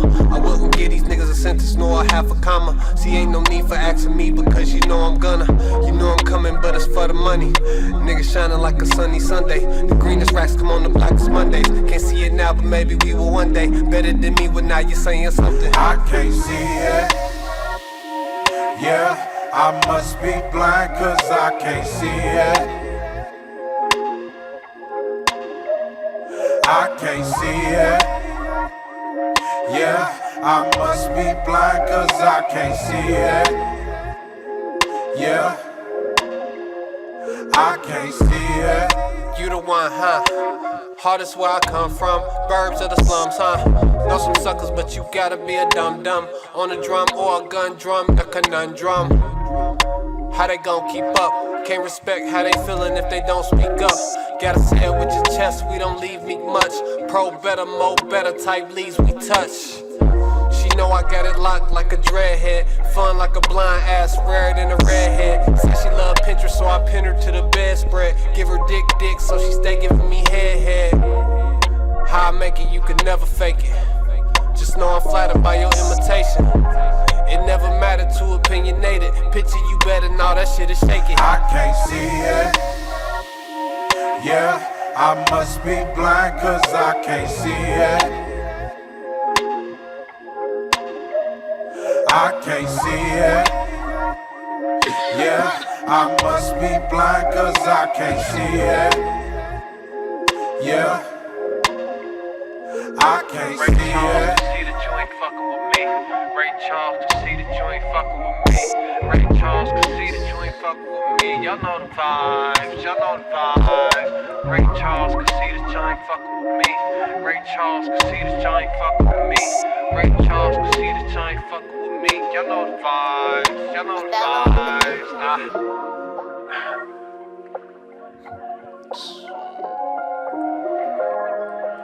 Only God shit this year. Ain't no more goat, killing all the animals. All my competitors are dead. My competition is in my pockets. Amen. Amen. Sir. Ray Charles to the bullshit. Competition is dead. Can we get another moment of silence for the competition? Let's get these topics rolling. Let's go. All right, man. We already about to be an hour or something in. Let's get it. All right, Mo. Where y'all want to take it? Cat Williams? Go ahead, my brother. I guess that's the only place to take it. If you don't take it anywhere, have you seen the Cat Williams interview? Yeah, I ain't watched the one with Willie D, but I definitely watched the Shannon Sharp. Well, I watched most of the Shannon Sharp one. Okay. Man, I can't. It's hard for me to watch the whole 3 hours or something down there. Yeah, it took me. I ain't gonna lie. It took me probably like 2.5 days. Yeah, to you really pieced it out. Watched it. Yeah, I ain't gonna lie. Yeah, see, I tried to piece it out, and then I kind of ran dry with like maybe about 45 minutes left. So I missed that last 45 minutes. But I did that shit with the Dr. Umar and Joe Budden shit too. Okay, I didn't even get to watch that for real. I saw a my couple nigga clips. blessed me with his Patreon, and Yeah, I went and checked it out. You should have screen recorded that and sent it to me, bro. Nigga, you know what? I'm gonna watch that later. I gotta keep my eyes on Joe. Insider. type shit. Insider. All right, so everybody, Cat Williams, did you see it? Yeah. Chuck, you see it? I saw and heard enough about it to know. I didn't sit down and watch the whole thing though. You know what I mean? It was too long for you, Chuck. I ain't gonna lie, I had that shit I on mean, my phone. I've been busy, so yeah. But normally I got time for a podcast. All right, so I need to know, what was your first thoughts when you seen it? Man, my first thoughts was like, he ain't pulling no punches. You know what I mean? Like, and it's like he wanted to clear the air. You know what I'm saying? Motherfucker, I ain't on drugs. Y'all been talking all this shit, and you can tell he couldn't wait to just bomb on. You know what I'm saying? Everybody who had something to say, or everybody who played him back in the day, or you know what I'm saying, tried to come back and lie about this, that, and the third. You know, so it was intense. But you know, Cat, he's funny. You know what I mean? He really gonna make you laugh with the shit, and indeed he did. You know, Even when he's being dead ass serious. even man, like, but it was. I watched it. I ain't gonna lie. It was. I can tell like some of the things he was saying. He wasn't really. I'm gonna just go ahead and say he wasn't really all the way 100 with it. You know what I mean? Because Like what? like the Ricky Smiley situation when he said, How Ice "Oh, Cube came out. it was too many. It was 200 people." You know what I'm saying? That was before me, and then I caught him later saying like it was 300 people. You know what I'm saying? We exaggerated that on the auditioned. number. Yeah, okay, we but do what else? that. We do that. That's like I said, it ain't all the way 100, and I'm gonna just go ahead and say But that. we do that all the time. We be like, man, Nah, it but was packed. It was a whole bunch of, it was like about 20, 30 motherfuckers that was down there. We do Yeah. that as black folks. But he got a point though, cause hell, when Ice Cube made his statement and he said like it was never no rape scene. That's bullshit. You think so? Why would that nigga Ice Cube admit that shit? Especially in the year Why? 2024. And then you gonna say you would never film nothing like that, but then turn around. No, nigga, we remember what Players Club. Listen, hold on, but listen Players though. Club. Check dig though. He tried to lie. Of course, he ain't gonna admit no shit But like even that. in Players Club, like he didn't show us. That's that but then that's what he was said. He left implied. it. He said he left it to your imagination. Still filmed it. We I still understand. watched her get. We picked up what he was putting down. Yeah, we I picked completely up what he- understand what you're saying. But the story has to be the story, and it has to be told. That was a false ass excuse because he knew that people was gonna be like, well, This you did is- it with Players Club, so he had to throw that. That was no, you still did it for Players Club. So this is what I'm gonna say. You can almost tell that Cat Williams was supposed to get raped in You that can tell. bathroom from when he got woke up with the water. and Yeah. all that. So even though he didn't get raped, it was insinuated that a rape was about to happen. Either way, It You definitely see what I'm showed saying? that. And the difference is He didn't let it happen. right. And Ebony Clenched had to them go nuts. through it in Players Club. But niggas seen afterwards too when they found her in there messed up. So that Ice Cube answer was bullshit. He had a good publicist to give him to write that down. I give you that. Oh, I'm getting my Cat Williams spirit already in me. Too. I could agree with that. I could definitely agree. He's with a fat Faison lie. What was your first thoughts when you heard it? Shit, I don't know. I mean, I just look at it. That's his interpretation of what he's seen. Like, who are we to tell him that he's lying about the shit that he's talking about? Yeah. Like, unless some motherfuckers really come out and get to point Check, certain check. shit out and be like, well, this didn't happen, that didn't happen. Certain shit seemed to like make sense. Like when he was saying certain shit, it's like, damn, he kind of got a point there. Like. Unless he was on like 2 Vicodin or something. It wouldn't matter I what he feel was like- on, nigga. You go to Twitter and motherfuckers was verifying the fuck out of No, shit. that's not what I'm saying. This is what I'm saying. It's like, in order for him to have been lying, you know, normally when you get to lying about something or you get extra passionate about the shit you talking about, your pitch tend to get louder. And the way he was just sitting there, just calm, talking with no malice, he would have had to been on some type of depressant for him to be lying. I just Like felt like sedative or something. yeah, I feel like he was just too cool to be lying. Even if some of it ain't how he remember it or how he perceived certain situations might have not been exactly that. A lot of that shit, you know for sure he wasn't bullshitting about. Nobody has proven him to be a liar. Yeah, And that's all I ain't gonna lie. Like that's what I was about to say. Like, ain't nobody caught him no liar. Not only have they not been calling him a liar, bruh, but it's been clips that come out later on to what is it? To match up the to evidence. support to match up his corroborate. skills. Corroborate. Thank you, my brother. That's what I'm it go saying. with, like Twitter the Mark did that Curry- shit immediately. like the Mark Curry shit. Yeah, you seen him at the Def Comedy Checking Jam? him in the Yeah. back. Oh, he You sure see was. Steve's face just He changed. said- Like, Yeah. fuck you talking about, boy? Ah, don't start that shit. Yeah. But it was another interview where he was sitting down a couple years later and talking about it too. Like, so it's plenty examples of people coming out and confirming what he's saying is true too. It's more of that than the opposite. Wait, time out. You know, it was another funniest part of seeing that was seeing Ezel's ass, AJ Johnson, his short ass trying to stand out in the crowd. Because you know he's short than a motherfucker. Man, rest in peace, All you man. see is his eyebrows. Because they were trying to take a photo or something. But you see Mark Curry checking the shit out of Steve. Man, yeah, rest in peace. That was funny. And you know what? See, you good for finding the white people that like stealing from us.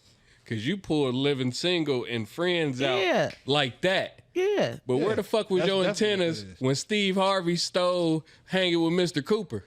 Why I you been ain't knew play- that. That's it's old. Oh, God, that's you old. never brought it up though, like you. So was the Friends shit. How long All of ago that did is Friends old. come out? Man, y'all just Listen, now. He what's- been spoke about this. Chuck, what's my But boy's name? I remember even with Yeah. that, the Mark Curry spin that went they on. put on that with us, like it was different. The Steve Harvey show was like an after school show. What's Buddy's name that died from Friends? He Matthew didn't Perry. just take that. He didn't just take Hanging with Mr. Cooper. He took a joke from him when Mark Curry was talking about Halloween. That he had a the box. Yeah, So listen, he's a Matthew thief. He's a Perry. fat face on No, live. I'm just saying how he got it off in a different way to where it's like it ain't as recognizable. Hanging with Mr. Cooper, that shit was on TGI Fridays. exactly. Yeah. You know what I'm saying? And then the Steve Harvey show, that's some shit that you watch after school. Welcome to the WB. And it was on the WB versus what was AB was it ABC? ABC or ABC. some shit like that. So, See, ABC was bigger, so he probably couldn't get that deal. no, you absolutely right because like Yeah, he probably couldn't you get that had to watch deal. WGN to motherfucking watch the Steve Harvey show. Yeah, but Steve was a thief. He was a thief. He was a thief. Seti, Bomalicious. I used to love that joke on Kings of Comedy. Yeah, he's Call me still. Bobalicious. You stole that from Designing Women, a Lifetime show, comedy show. Oh man, Let me see what's some more takeaways from the Cat Williams interview that was. Just Martin Lawrence, I am so disappointed in you. You was I I'm love about me to some say, Martin Lawrence. I always felt that way about them trying to put The dresses on the people. dresses on the black men. Eddie Griffin, you know what I'm saying, used to talk about that shit, you know what I mean? Oh, that's on you. My bad. I took Saying the like it wrong was way. like a Illuminati ritual Sent and that all the that. wrong way. It's in your hand. Yeah. Yeah, but that's quite the humiliation. I would say. But I know it's evidence out there they putting out now that Dave Chappelle has done that before. Yeah, I seen that video. Done Yeah. what? he put the dress on. Yeah. But in what I seen, it don't show him like it don't show a dress, but the top of what he got on, it looked like a Lipstick, earrings. dress. So Oh shit. And then the Robin Hood scene. the men in tight shit. Yeah. When they was all trying to be disguised to get through the castle, and him and the four dudes, and he was the only one with a wig, but they all was dressed as women in the clothes too. Yeah, see, I be on my shit. Yeah, for sure. Yeah, I I ain't, ain't where see was that. my antennas looking up that shit? Looking up that shit. That's Damn. where deep diving. deep. Yeah, Because this that's shit deep. is deeper than what y'all, man. That man got balls. And I'm telling you, please, God, watch over Cat Williams. Watch over. That's a real dating nigga. He might have been born in Cincinnati, but he a real dating nigga. Because one thing about us dating people, when we want to expose your ass, we gonna expose your yeah, ass. your Ask ass on Darnay, blast. goddamn it, 937 exposed. It was going down. I'm surprised Cat Williams didn't pop in there one time. What is y'all niggas doing? Like, just start going in on Like, motherfuckers. I know that bitch. Oh my God. But that was I watched the whole damn thing. It was so entertaining. Couple little stories. I'm like, man, Cat exaggerating. 3,000 books, but it's possible. It is possible. Oh, nah, I'm about to say Oh. shit. Y'all think I think he maybe misspoke what he said, and I can see reading 3,000 books in 4 or 5 years. I'm gonna Because take he said I read 3,000 books a year for 3 or 4 years, some shit like Yeah, that. between the he So- said from the time he was 8 till he was 12, I think. Yeah. So I could believe a motherfucker reading 3,000 books in that span of time, but In a year, yeah. in a way. I don't know. I ain't never heard of And he it. said these ain't no just children books. He said this is nonfiction. But I'm not. I've never heard of it. I'm never. Cat I'm never. Williams was getting into colleges at like 12 years old. Yeah. And stuff. Yeah. He was reading when Yeah. he was like 3 years old, and he did it all in Dayton apparently. And I'm gonna say this too. I never heard of it, but I'm not going to doubt it. I feel like let's get on some real intellectual shit. Why do we do that to us black people? What? Like, I even question it. I'm like, man, but I thought about like, no, then again, it is possible. I work at a library right now. It is literally homeless people and kids from, you know, different backgrounds, even group homes that come into that mug every single day. Like they live there and literally be reading books, or they might be using the PlayStation.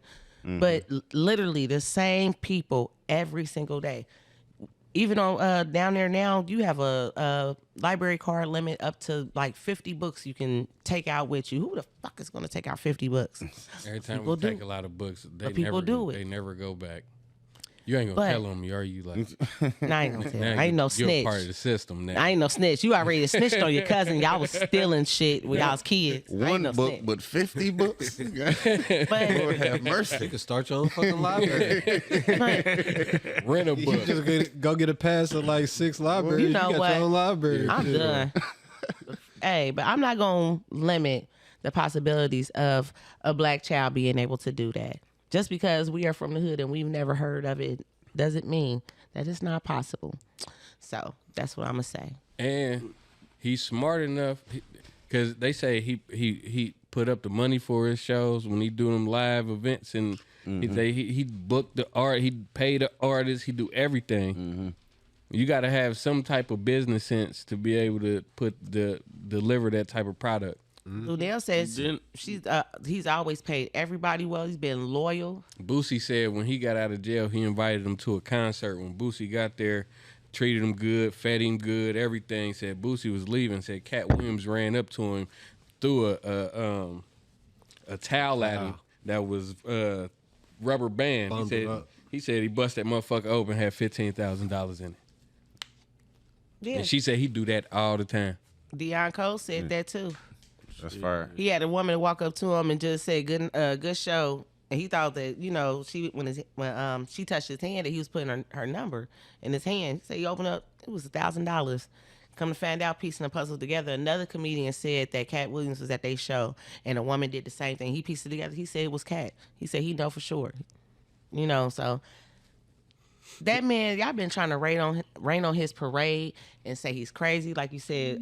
What was it, on drugs, everything? 19. All that shit. Yeah. 19 conviction or felonies, and he ain't been to prison. That's because Right. he was talking too much. He's been dropping jewels on us ever since the first damn stand up he did. Yeah, He yeah. was talking about them mansions and parties. Talking about Michael Jackson. Yeah, he said, "Is that all Professor Oglesby?" Yeah. You feel me? He was dropping jewels, R. Kelly, all of that type of stuff. And the powers may be wanted him to shut up. And the Black Boule, allegedly, we're gonna say that. But yeah, they try to shut him down. And I've been said, in my opinion, Steve Harvey and all of them, they are kind of like gatekeepers.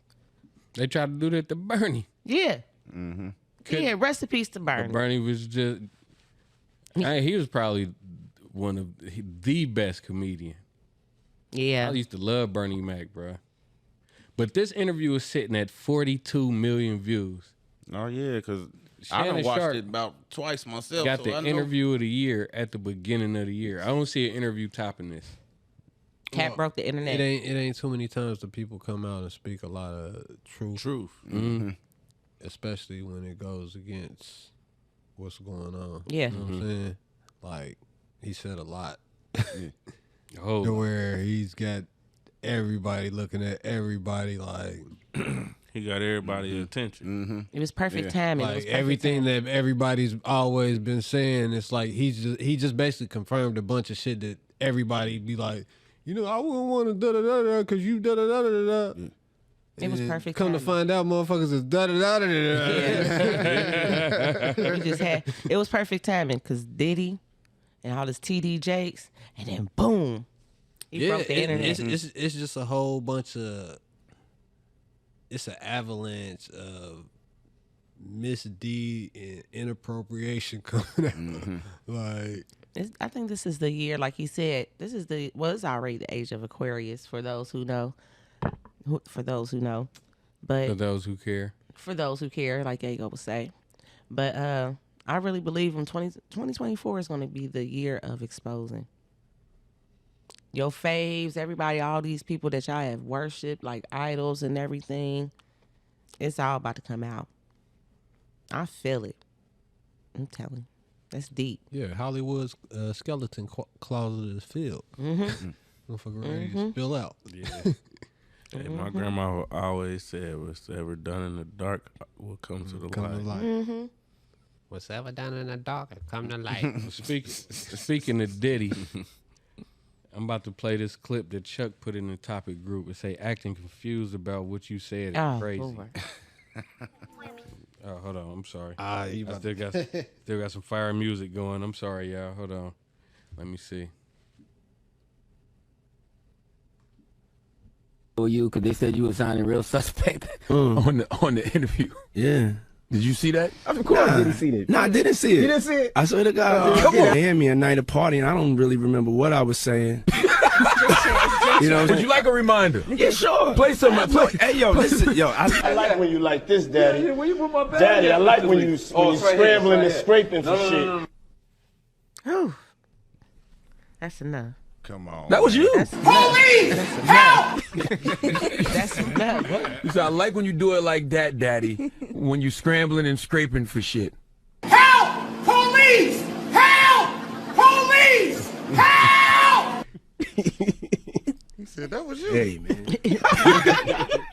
Ain't no I don't know what I was talking about. Hey. Nah. I mean, I was You don't caught, go back and... I know I say like reckless stuff out my mouth. That's just not maybe. You don't know, but me and you ain't never really party. You know what I'm saying? I asked 50 about that. And he said you did the same thing to him. You asked him to take him shopping. Yeah. I thought he needed some clothes. Man. What? I'm a nice guy. Good morning. Why are you gay?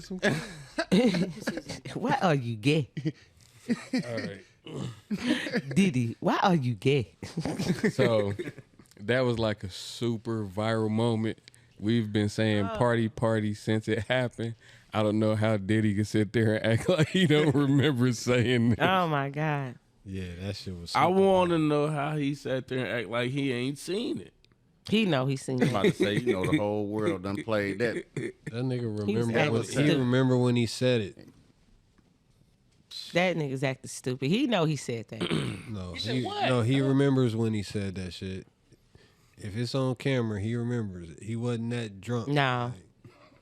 That nigga was sitting there having fun like everybody else was before he got a little too drunk. He ain't make nobody.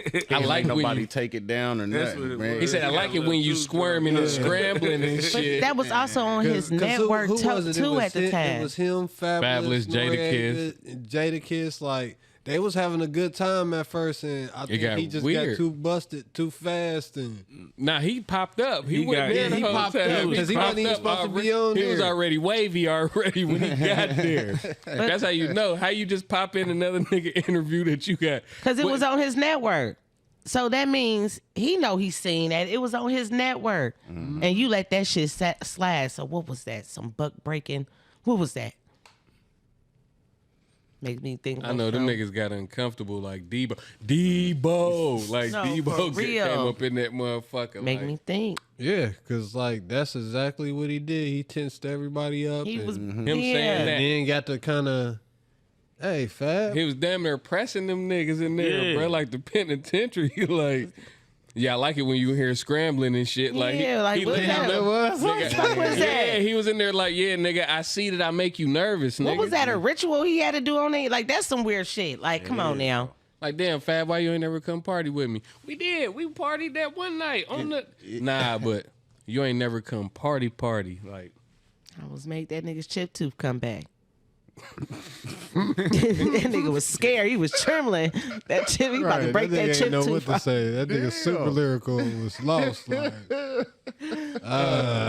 Woo, that nigga was nervous. what you think about the whole? What do you? Because I already know what all of them. But what do you think about the whole everything that's going on with Diddy right now, man? I think in Diddy's case, shit, it's too much shit going on for any of it not to be true. Like, How he paid Cassie? yeah, I mean, how he paid her and shit. really is just you can't escape your reputation. Well, no matter your success. I thought it took 48 hours or something like that to wire that much money. Boy, nigga hit the red button deposit button. Yeah, see, when you ain't got paper or seen paper like that, you don't know how paper like that operate. Like, For sure. That bitch That knew Wells that Fargo that bitch knew moved that money different. was coming. Like, matter of fact, I want 31 million. Said, 31 million. Shoot it to the bitch now.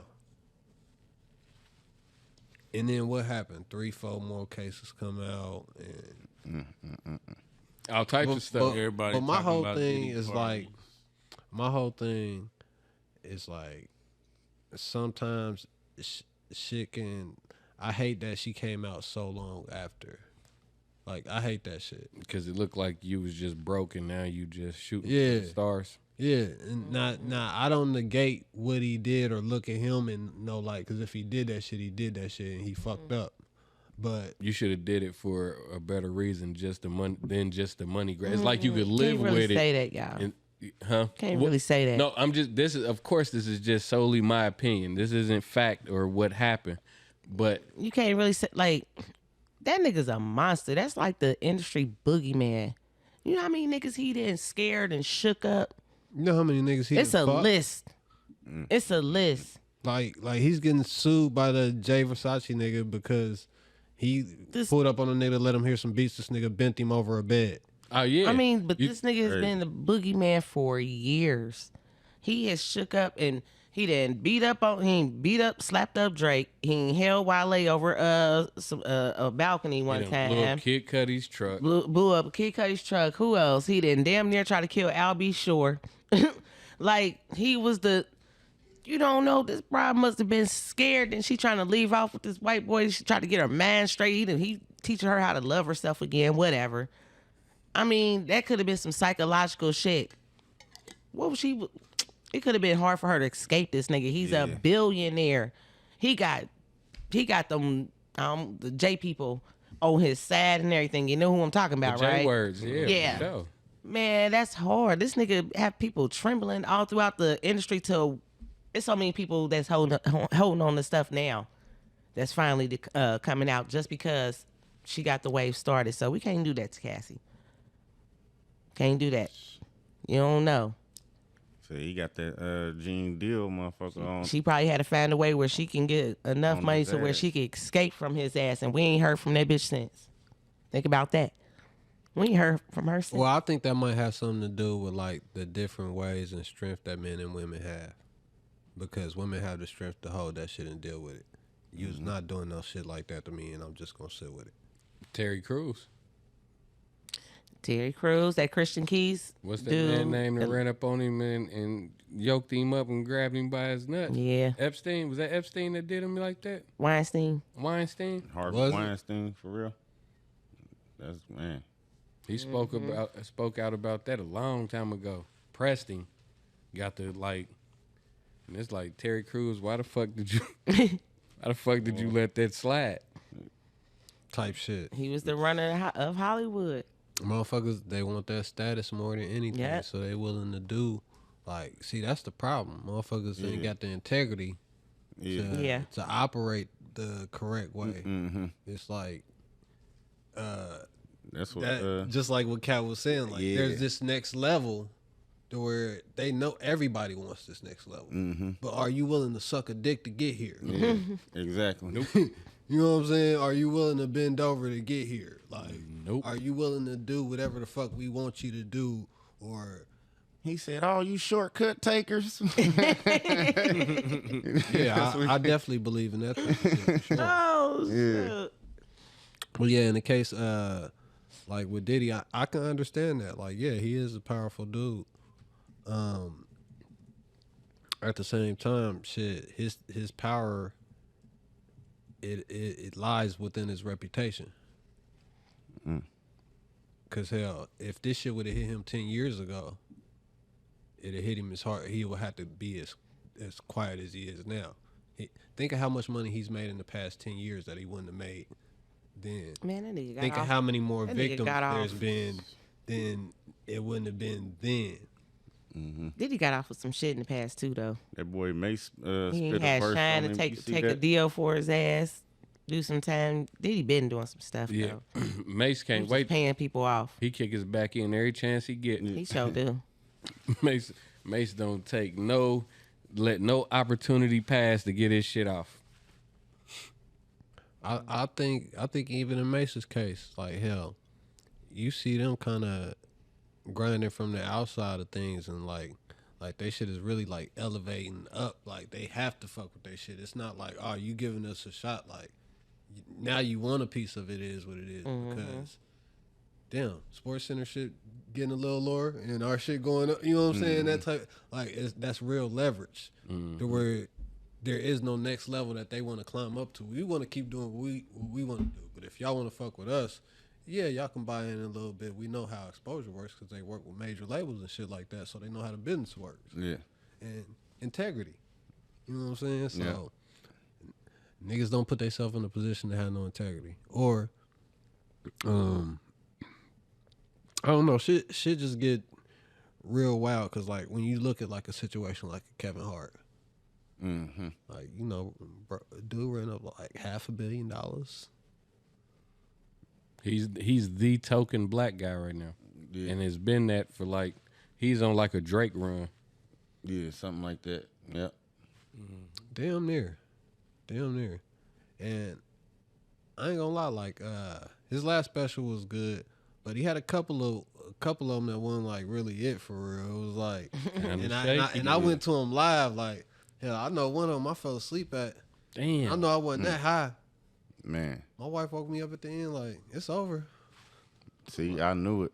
And they was like, somebody asked me, you rather see Bruce than Kevin Hart? I said, hell yeah.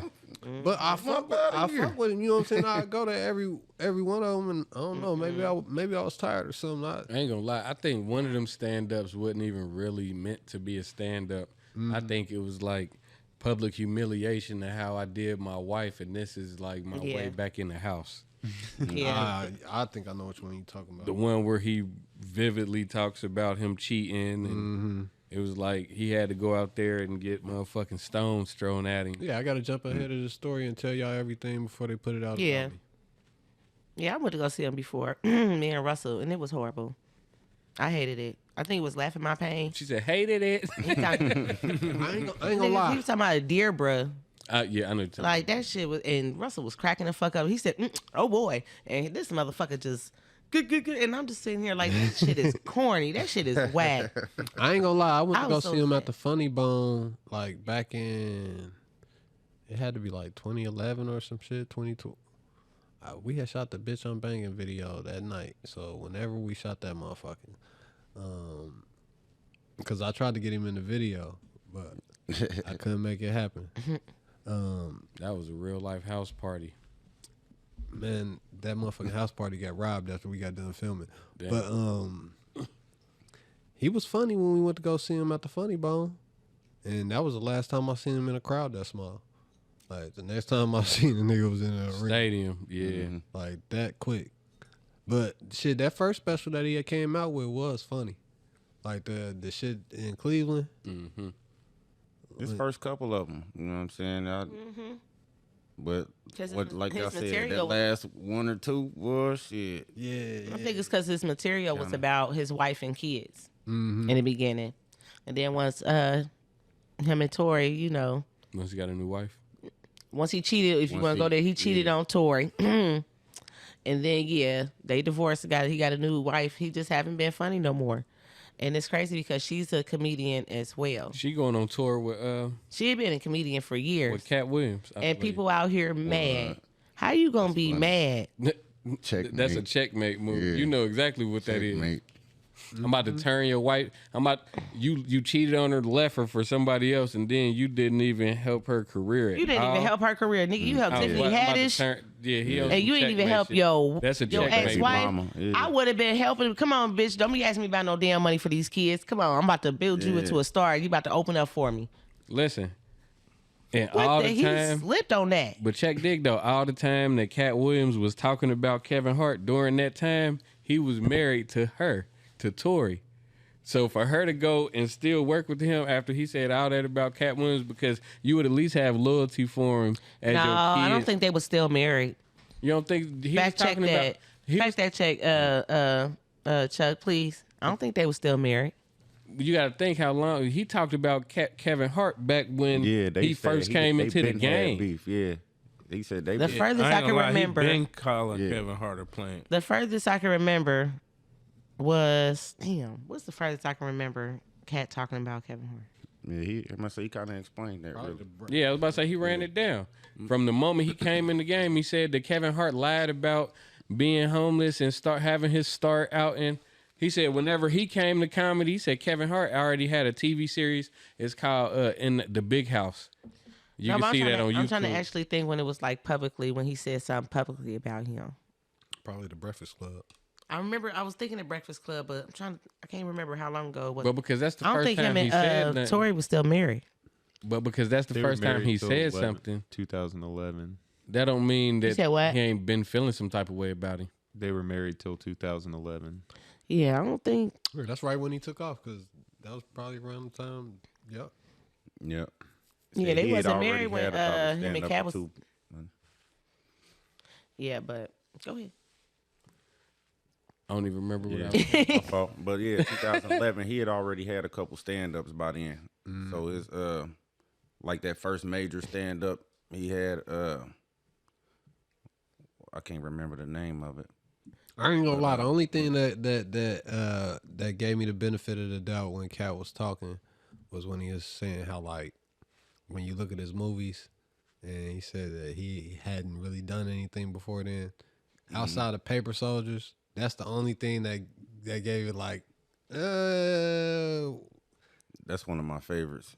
You like Paper Soldiers? I love Paper That was Soldiers. trash. Man, you crazy. I ain't gonna lie. That was is trash. It's one of them nostalgia. You know, I was about to say, movies, you like- know, one of the movies that just That hold was a trash. I mean, certain but place a in bunch of Paper them movies Soldiers is trash. is one of About the It is a terrible movie. If I but go it's back a and watch classic. Soul Plane, that was trash. Said I'm about. Now, Soul Plane is trash. Plane is Yeah. like That's undeniably unwatchable. bad. And we really watched it because, for real though, Snoop Dogg was on there, Method Man, Monique. It was all them other comics. I Said, don't- Gateman, please come to the yeah, cockpit. we really didn't watch it. It was a modern day Kevin Hart. exploitation film. Yeah, for sure. Yeah, I went back and watched it, and it was version trash. of Airplane. Yeah. And motherfucking Kevin Hart was Stereotypical shit. He Airplane paid- with he paid the hydraulics $20 on The it. rims and shit. Yeah.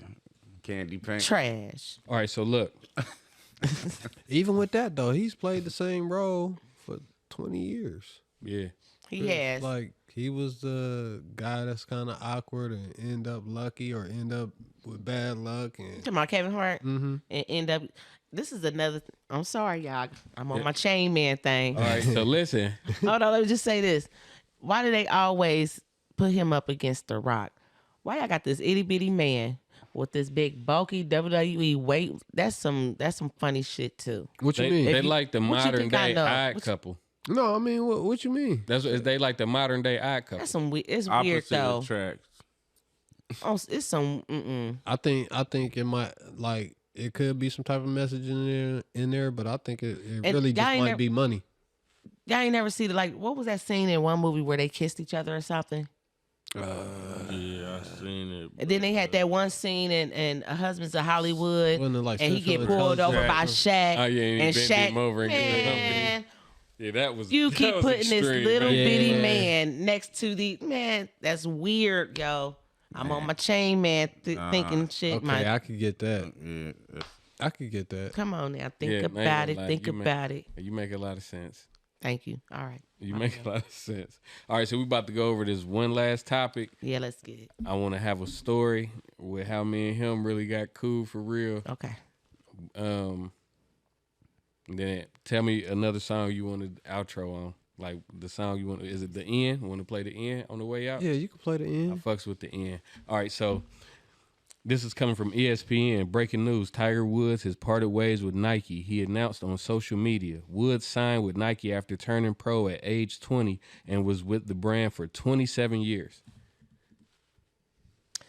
Well, I think Nike wasn't Nike starting to steer away from golf, like the whole department of golf, because they felt like they wasn't making enough money. I thought Tiger Woods was one of them athletes that had like a lifetime deal with Nike.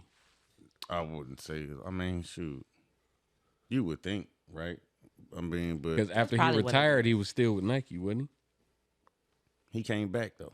I'm saying, but during his retirement, did they ever say that he wasn't with Nike anymore? Well, they didn't. I think If they say it in the announcement, then I don't know. Yeah. You see what I'm saying? I don't think they ever. He didn't dropped lose him. no like endorsements.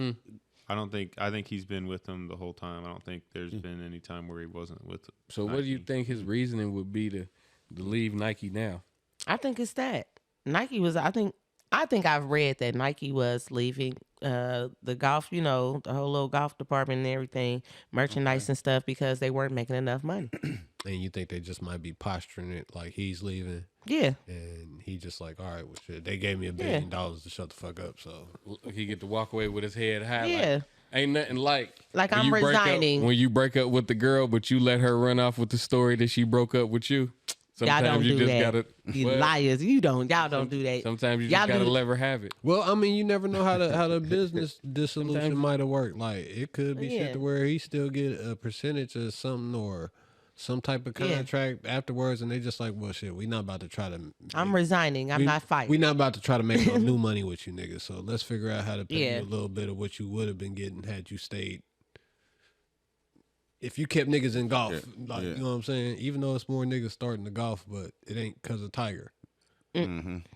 But shoot. I don't know. 'Cause Yeah, Tiger I had mean, an only reason I could think of. You ever is seen just- the trap golf shit? Mm-mm. And then it's some niggas that's they look at themselves as like the Jordan of golf, like the Allen Iverson of golf. Oh, I gotta check that out. It's some different shit going on. Like it's like that with baseball too. Like it's a whole generation of just like niggas getting into these other sports. Yeah, I think it's about to happen with hockey too. You ever see that? I'm ready. I'm here for that. You ever see that episode of Dave Chappelle where he made like an and one version of bowling and shit? Yeah. He was out there doing all them little tricks and shit. Yeah. That's kind of what that remind me of. picturing. Yeah. I mean, and all that is really just motherfuckers having kids that's trying different shit. Like when you get in better positions and your kids see some other kids doing some shit and they like, that shit look all right. Then they might try it. I'm shitting on all these motherfuckers. Yeah. So now you got a whole lacrosse player or some shit like that because hell, the nigga that's dunking on everybody ain't never thought to play lacrosse. So I can go shine over here. Right. What you think about it, Chuck? About Tiger Woods? Yeah. Well, I was just reading. It looks like Nike hasn't really been making golf stuff since 2016. 1,000 points for Brandy. So that mean he been really winning for like the last damn near 2016? what, 8 Been years. getting it off, yeah. Oh, Damn. I respect the hustle. And also, when he left, he didn't thank Nike. He thanked the founder, Phil Knight. So he might not be a big fan of where they're taking the company or something like that. Even They've been looking for him for 8 years so they could let him go. He told Phil, I appreciate you for the opportunity. Yeah. They come to the That's fifth great. floor. He on the first floor. they put out a whole ad that said it was a hell of a round, Tiger. So it's friendly from both sides. That's what they said to him. They caught him coming out the bathroom like, It's been a hell of a round. hey man, it's been good. You gotta get the fuck out of here. Dude. I mean, how could it not be friendly on Nike's side? Yeah, we let you Like, continue to get that'd- millions of that'd dollars for that'd be bad 6 for the years, brand. 8 years. Yeah, it's gonna have to be. Damn. All right, so listen, y'all. I want to tell y'all a small but funny story. Okay. So, I was already a fan of him as an artist, right? Mm-hmm. So, and then we ended up running and bumping into each other when I started to do music. Mm-hmm. And then after that, we'd just be cool. You know what I mean? It's mutual respect. We always show each other love or whatever, right? So then the pandemic started, right? So, whenever I got extremely paranoid. Everybody, you know how what that shit felt like during the pandemic, man. It was real weird out here, right? So at this point, I think me and P was convinced that the purge was gonna start at any moment, right? So I seen him say something about guns or ammo on Facebook, so I start inboxing him. Now me and him is on a citywide hunt for what was it, 223 ammunition? We was looking 223s. And mags. Yeah, we was looking for mags and 223 bullets so we could like, stockpile. We thought it was, if I showed y'all this text thread between me and this nigga for like months. I'm done. Bruh. I'm done. That shit is like, oh, we were at our fucking, I said something to him. We thought so too though. I'm like, boy, we was That out shit of our crazy. fucking minds. No. If you seen them conversations, you would have thought me and this nigga was on some, but I knew who I was gonna call when this shit kicked off. You feel me? I know who got all the bullets, and we got the same type of, it's going down. Yeah, my safe is healthy. Walking I know Dead that's shit. right. And you know what I think is super commendable? Him and his whole family, damn near every year, they take a picture with them with guns. From him, his wife, to the kids. Strapped up, big guns. You hear me? And if you look at the comment section, some people might be like, boy, you crazy, boy, you wild, or whatever. When we do it, they look at it like it's crazy and it's wild. Yeah. But when they do it, they look at it like it's just So them. American. Oh, how sweet. It's like that. America. Yo, I'll count of 3. 1, 2, 3. America. She said America. But yeah, so I thought that shit was tight. Like, bro, they tight as fuck. Like, he got his whole family on that. If it goes down, it's gonna go down. Well, But I just felt like if I'm gonna have guns in the house, everybody needs to. Yeah. Like, it can't be no idiocracy to no firearms because there's too much finality in that shit. Like, motherfucker don't know what they doing. Boom, your kid didn't kill themselves, or your kid didn't shot you, or like Kid didn't kill one of the other kids. type shit. Yeah. And you know what? Even though I know I probably had absolutely nothing to do with this, I like reaching for credit that don't belong to me. And I honestly feel like this pandemic and me and his schizophrenic moment of going insane, I feel like I played a part in this song. This song is called Rapid Fire, man. Don't let go, He don't Kip. just do that calm shit. Don't get it fucked up. Danger, Kip. They want to kill you. They'll is take the from a different spaceship and they'll place. make me. I'm done. He did your ad-lib. You heard him, Brandy?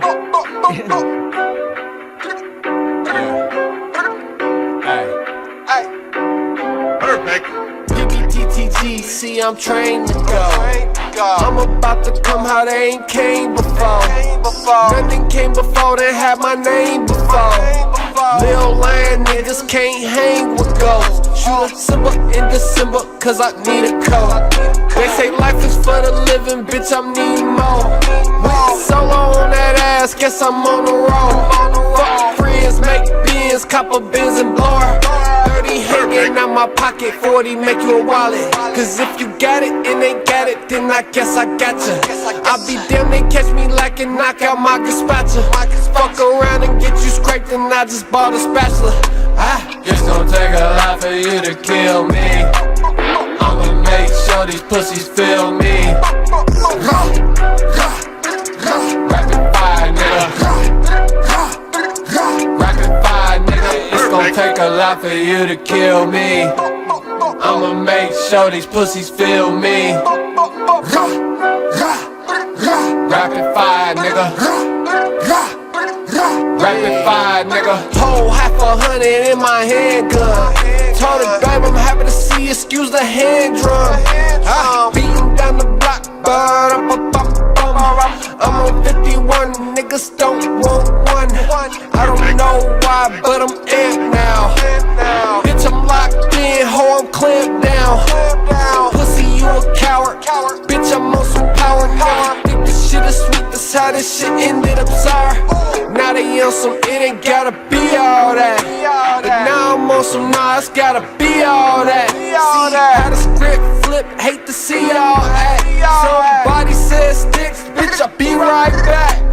It's gonna take a lot for you to kill me. I'ma make sure these pussies feel me. Rapid fire, nigga.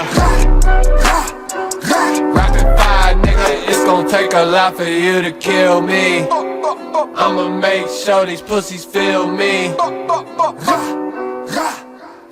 Rapid fire, nigga. Rapid fire, nigga.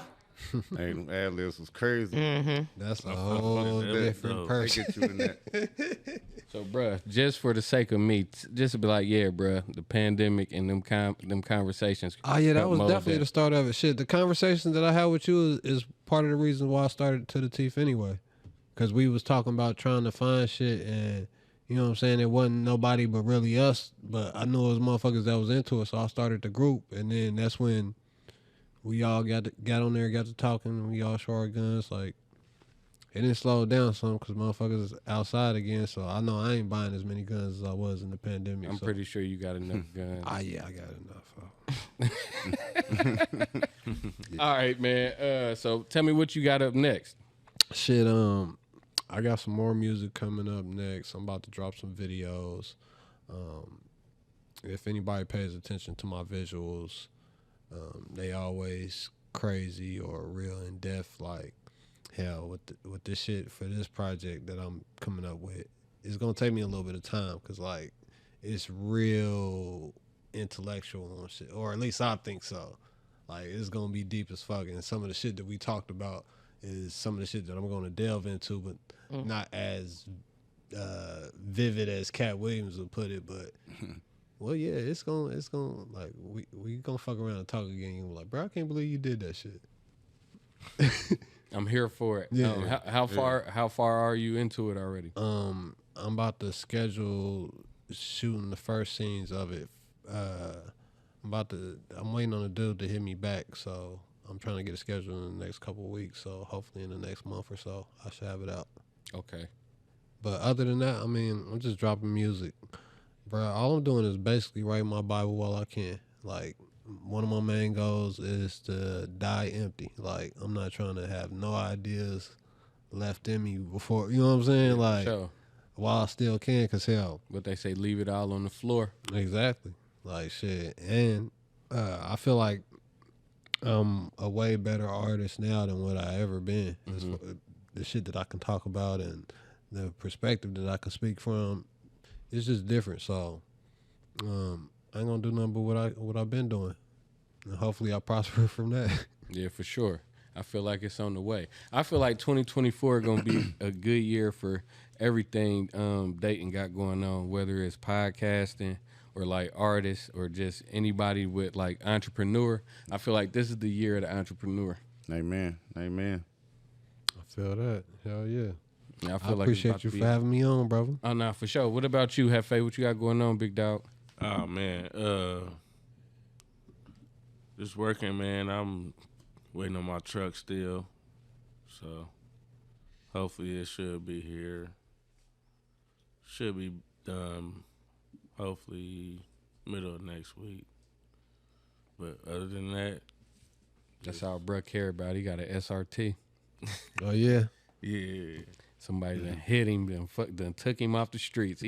That's all he been focused on for like the last month. You got the Jeep or the Durango? I got a Durango. Yeah, that nigga, he said that shit too with conviction. Nigga. Just waiting on I my got truck. the Durango. Just waiting on my truck. Man, Shit. that's it. I'm man. Nigga I'm sound riding like Bill around. Withers. I'm riding be a around in lovely the day. Renault, man. It's not all right. It's not the truck. Nah. Word. It don't even fit me. Like I get it, nigga. You got an SRT SUV. Shit. I rode right past it the other day looking for him. Like, where you at, bro? I'm out here by your job. I don't see your whip. Like, Nigga, I'm in the car. that white rental dude. Like, oh, okay, my bad. He felt some type of way about me saying it. I ain't really got shit coming up. I'm supposed to be starting this new over the road job next week. So Congrats. That's Congratulations, brother. yeah, for sure. I appreciate that it. sound like man. Rackianos. I ain't gonna lie. I'm about to get a whole bunch of QR code stickers pressed up. Mm-hmm. It's going down. On the sticker side everywhere. Yeah, because you know how many times I done been as a truck driver, you know, you don't have the leisure or the pleasure to just go home and use the bathroom when you in goddamn Kentucky or Indiana somewhere. You know what I mean? You got to go where you got to go. You know how many times I done been in them restrooms you scan that and motherfucker. it could be Sandy sucks dick with a phone number. I done called the number just because I'm just sitting there not doing nothing. Somebody might put youtube.com/ and I would do it. Like, you know what I mean? So just imagine how easy it is for you to go in there, sit down and see a QR and you like, the fuck is this to? I might be giving too much game. Yeah, you just might. I need you to really edit that part out. No, Like, but People what the been hell? doing that since the beginning of time, man. You know, The hell? I was about to say, who actually I ain't never seen no calls that shit? I ain't never A seen lot no of motherfuckers QR. don't think to Lord. put that shit inside no toilet, though. Yeah, I don't. yeah, motherfuckers selling pussy do. Well, I mean, you know, they gonna find any and every way to sell that shit. But just imagine how many truck drivers just like me that's gonna go in there, sit down, scan that motherfucker, get back in their truck, hit play, and listen.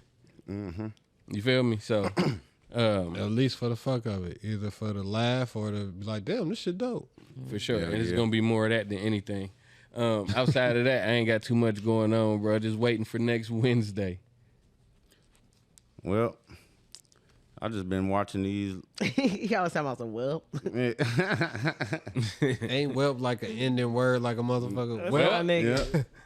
That's all, folks. Go ahead, New York. But yeah, man, I'm gonna continue to watch my little podcast interviews and everything like that. I ain't really been watching no movies lately. You know what I mean? I just been Doing homework. on my homework. You know what I Yeah, man, mean? I'm proud of you. I'm actually enjoying that more. Like, it's more healthier conversations. You know what I mean? Just listening.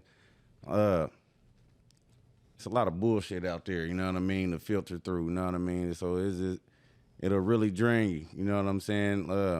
You hip to the American fiction shit? No.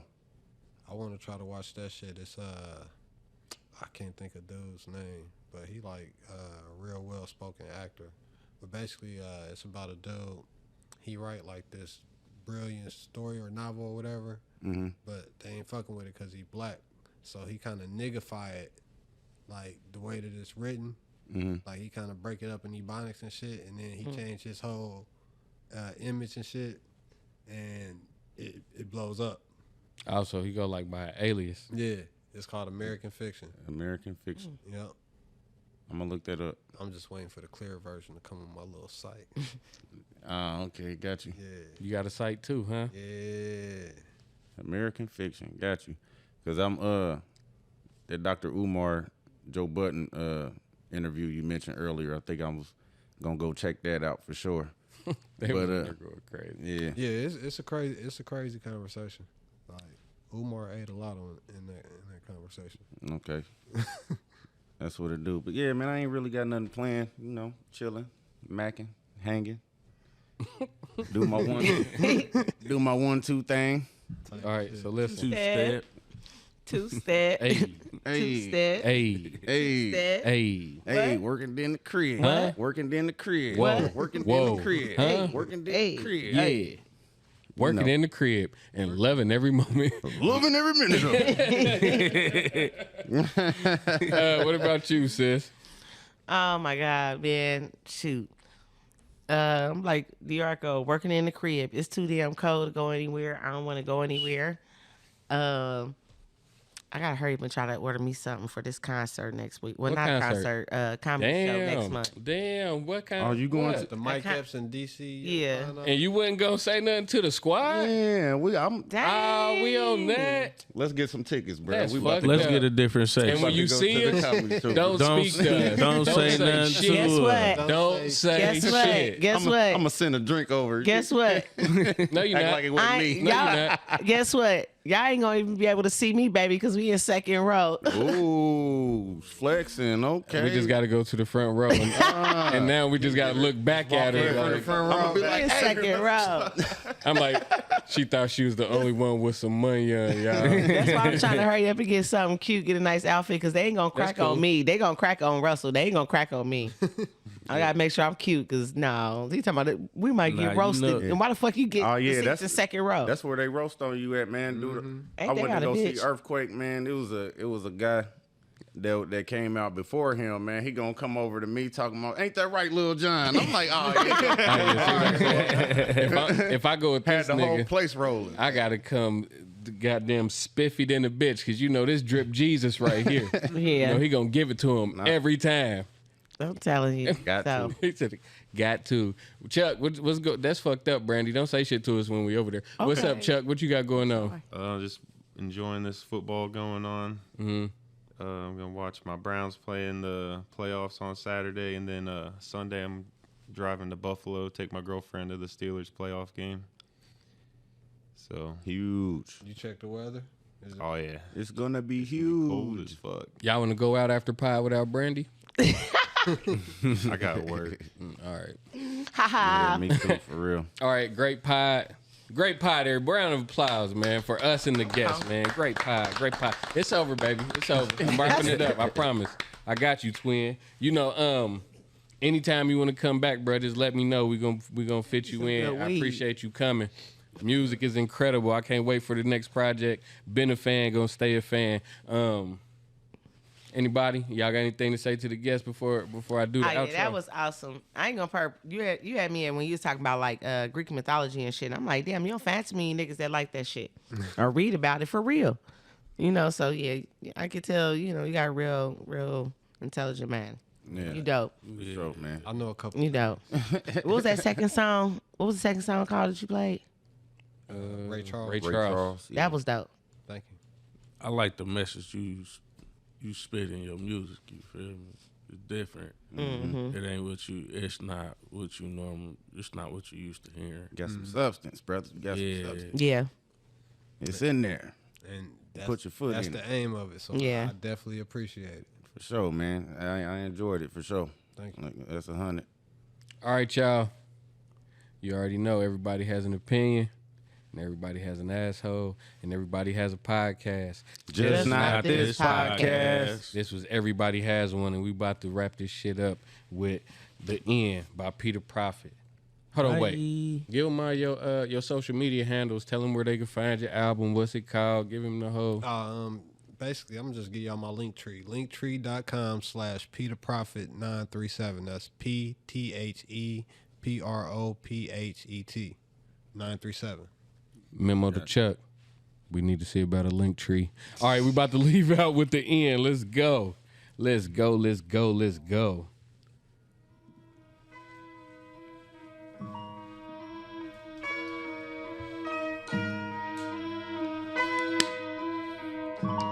And that's crazy talking about like the Cat Williams shit, because this shit kind of like where you get everything you asked for, then you fuck shit up.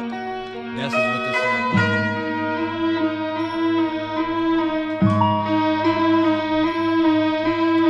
Devil at the door, he knocking slow, don't let him in. Sold myself for nothing, all I wanted was a Benz.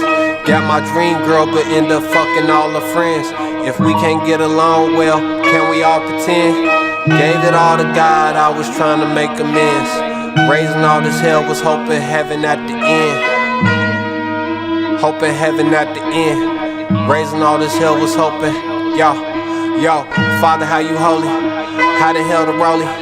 Got me risking life, shaving ice like a goalie. In me cause I'm Manson, but condemn me like I'm Toby.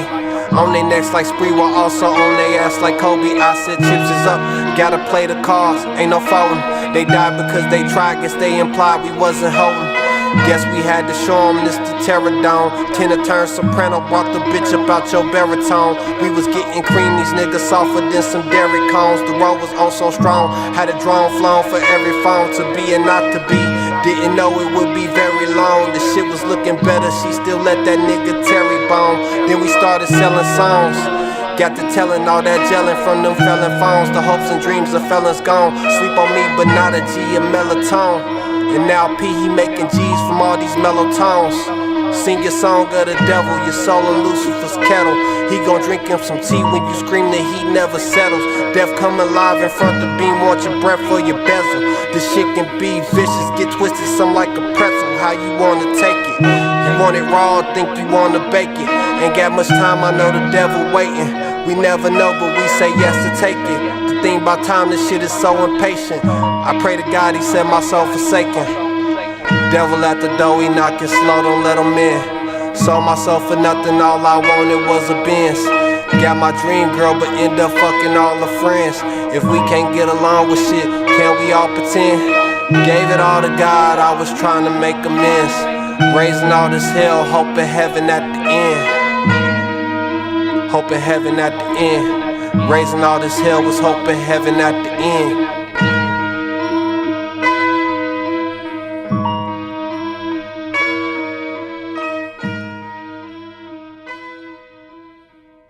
The video I did got for that is so crazy. It dropped already? Nah, man, it's gonna take me some time to put this shit together. Like, I'm basing that off like some Edgar Allan Poe shit. Ooh, got you. I gotta. Fire. Oh wow. I gotta do it the right. Oh man, I'm ready for it. I'm waiting on it. The Raven. So you already know. Shout out to our sponsor, Kiara Wine, and we gonna see you in a minute, boy. Ow. Hey, boy. Hey, you ain't gonna tell him to take it easy? Oh, take it easy. Everyone's so creative.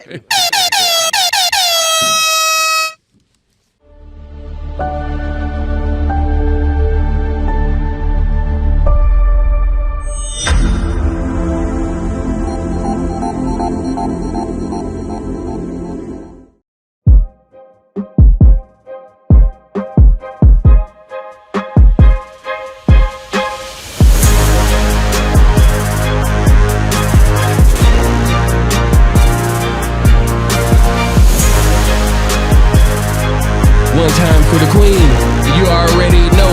Make some noise for your boy.